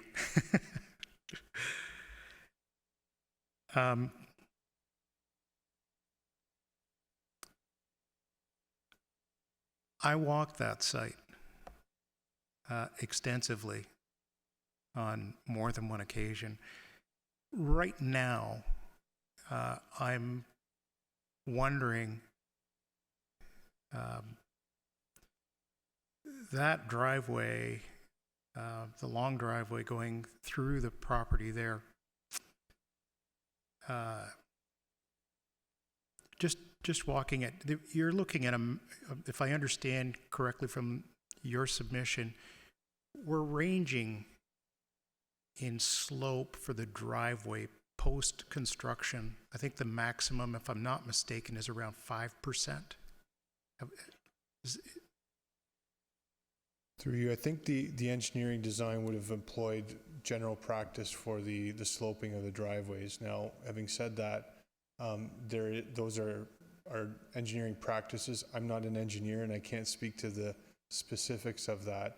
I am aware of other things that could potentially be put in place as far as measures. If the slope was more aligned with less grading, it could potentially be dealt with at a detailed design stage to have perhaps areas where the slope was more slender or more steep, depending on safety measures. I mean, safety is a central factor to the driveway locations as they're presently designed. But we do recognize detailed design forthcoming as part of that. And I would also just emphasize that historically there was driveway access provided to each parcel. With the reconstruction of Henderson Drive, it was elevated, and the town at that time had committed to the owner a reinstatement of those access driveways, but they would not be in the location that they were originally because they were further down.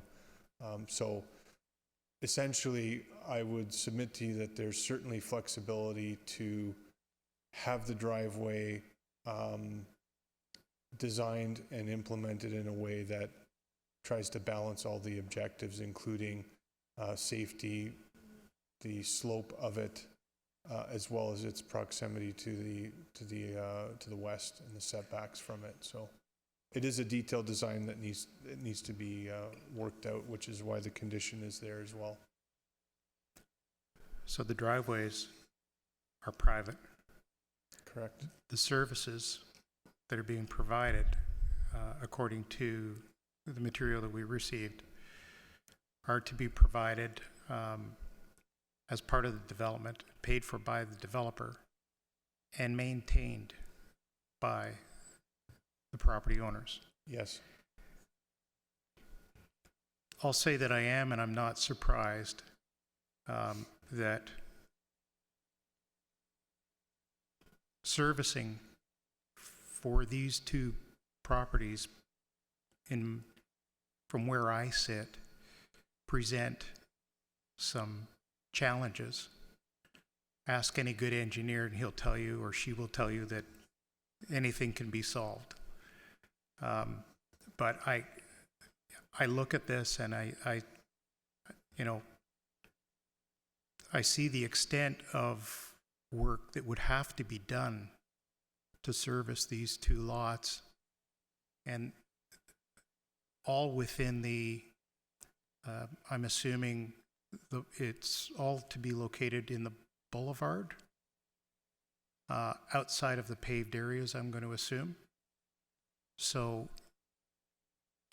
minimal impact on traffic during construction for that alone. I'm not talking about trucks and what have you coming and going from the site.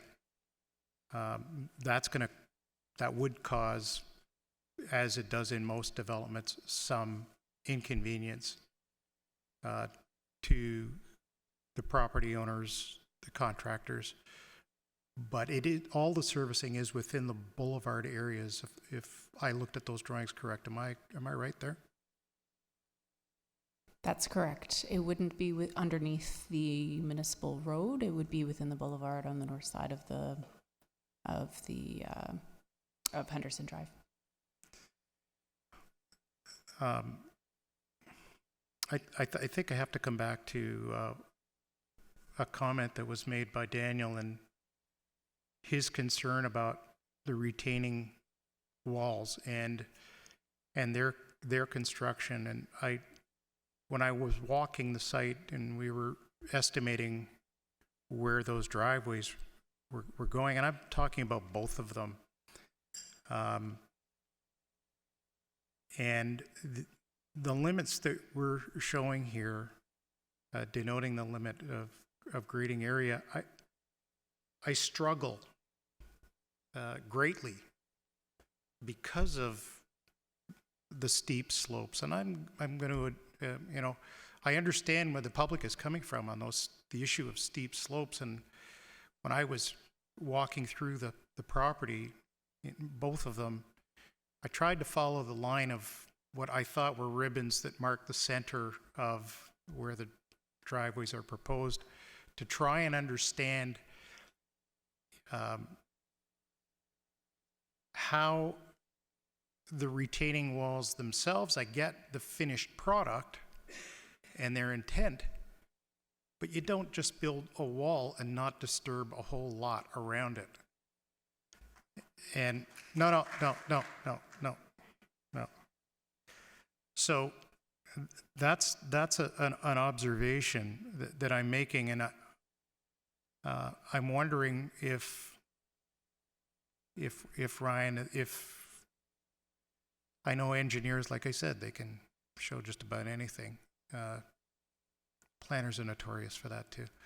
But I have some concerns for the extent of the work outside of where those retaining walls would be. And I would imagine that there would have to be some fill as well, which is going to, affect the extent of how far out you reach in order to achieve what it is you need and maintain those, 2.5%, 3%, 4%, even 5% slopes for those driveways. I don't know if you want to comment on that, because I don't know if you can.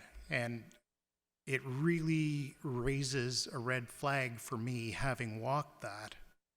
And you're never standing on anything flat, really.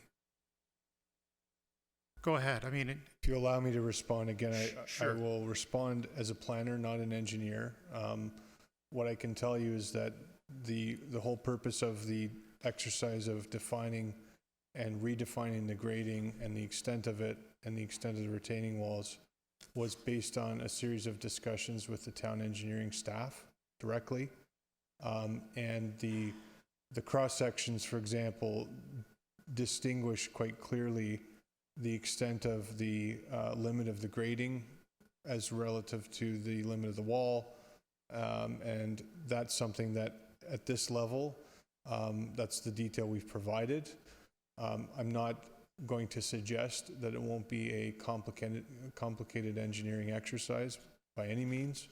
Our engineers have assured us that it is possible and it can be done and can meet the town's requirements. In fact, the town engineering staff informed revisions to what was originally prepared. So I'll leave it at that in the sense that I hear what you're saying, and I'm certainly sympathetic to it and aware of it. And so I'm confident the engineering team that we do have is very capable of coming up with a design, and it ultimately would meet the town's engineering requirements. Okay, thank you. I'm going to ask my colleagues if they actually have any further follow-up questions or comments at this point. Clarence, Daniel. So, as chair, first of all, I want to thank. Yes, please. I think we've had a. I think at this point, I think we've answered certainly our questions. And so I'm going to first of all acknowledge all of you. I know how passionate the residents are. I know that you have gone to an awful lot of time and likely considerable expense. So I want to thank you for being so well organized. I compliment you. I compliment the way you have organized yourselves. I appreciate that you have stayed on point in terms of avoiding repetition. We often get that at this table. I appreciate the complexity of the applications that you've reviewed, and that this does go back a number of years, and your diligence in maintaining your watchful eye is certainly something that is to be commended. I also commend the applicant and your teams for the thoroughness of and attention to responding to staff and the public when you, as I know, we have seen revisions of reports, we've seen additional information come through, and staff appreciate you for getting those to us as quickly and diligently as you have. What I am going to do is I'm going to look to the committee for a motion on the first application, which is 2017-15, and following that, I will move to the next item, which is 2017-16. I will go through entering that application into the record, and there will be a separate vote for that.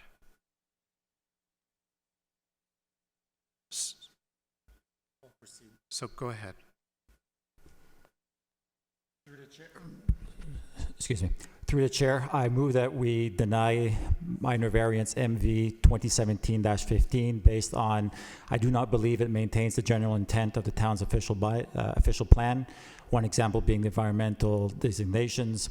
I do not believe it is appropriate development of the land. I do not believe it's a minor variance as the impact of both the building envelope and the driveway as well. So I have a motion from Daniel. I'll ask if that is seconded. Seconded by Clarence. I will call the question. All in favor of the motion to deny the minor variances? That carries. So I am going to proceed with the next application. We will not be entertaining a presentation or comments from the public. And so the next item on the agenda is minor variance 2017-16, Losar Developments, Inc., 684 Henderson Drive. The purpose of application MV 2017-16A, the applicant is proposing a building envelope of 916.0 square meters and associated driveway, whereas section 14.1.2 states that no development or site alteration shall occur on that portion of said lot that is within key natural heritage features. The purpose of application 2017-16B, the applicant is proposing a building development of 916.0 square meters and associated driveway, whereas section 14.1.3I and 14.1.4I states that no development or site alteration shall occur on that portion of the lot that contains significant woodland or minimum vegetation protection zones. Purpose of application 2017-16C, the applicant is proposing a building envelope of 916.0 square meters and associated driveway, whereas section 14.4.3I states that no development or site alteration shall occur on Category 2 lands. Departments and agencies circulated. Planning Division, application reviewed subject to conditions. Building Division, preliminary zoning review. Engineering Division, application reviewed subject to conditions. Operational Services, application reviewed subject to conditions. Central York Fire Services, Electric Utilities, York Region, Central York Fire Services, Electric Utilities, application reviewed, no comments. York Region application reviewed, comments provided. And Lake Simcoe Region Conservation Authority, application reviewed subject to conditions. The chair will note that the application under review has been officially presented by the applicant. Comments have been received by the public, and further discussion related to this application received from staff. I'll ask for a motion on this application from members of the committee. Oh, sorry, pardon. Yes, Matthew. Through the chair, just a quick revision on the status of planning conditions. This was recommended for denial and such. Planning have no recommended conditions in relation to this application. Thank you, so noted. And thank you for bringing that forward. I'll ask again for a motion on the application. Clarence, I believe you are prepared to make a motion. Yes, thank you, through the chair. I first want to preface my motion with the following comments. I want to echo those already made by the chair, my colleague, and thank everyone, including those made by Mr. Gu. Ms. McDonald, for your submissions on behalf of the applicants, and more importantly, the members of the public, for your impassioned speeches in opposition to the applications. We have a duty to protect the land of this town in which we live. That is why this committee is composed of residents of this town. I share the concerns expressed by my colleagues and members of the public over the impact on the ecological integrity, including the number of trees that could be removed, the actual number of which is not yet known, together with the negative impact on wildlife, the significance of which in my mind is unclear, but the duration is plain in that the negative impact will be permanent should the proposed development on the land is permitted to proceed. There are also potential issues and implications to the future development of the trail systems in accordance to the trails master plan, which is another impediment in my mind. With respect to this particular application, the size of the proposed building envelope at 916 square meters and the area of disturbance is troubling in my view. It is plain that the proposed variance is not minor in nature. Accordingly, I move to reject the application MV 2017-16 as the application does not meet the general intent of the official plans, does not meet the zoning bylaw, is not desirable for the appropriate development of the land, and is not minor in nature. Thank you. Is there a second for that motion? Daniel, so noted. I'll call the question. All in favor of the motion as presented to deny?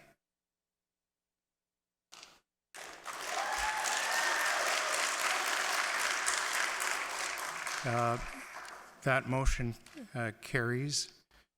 I thank the applicant. I thank the members of the public.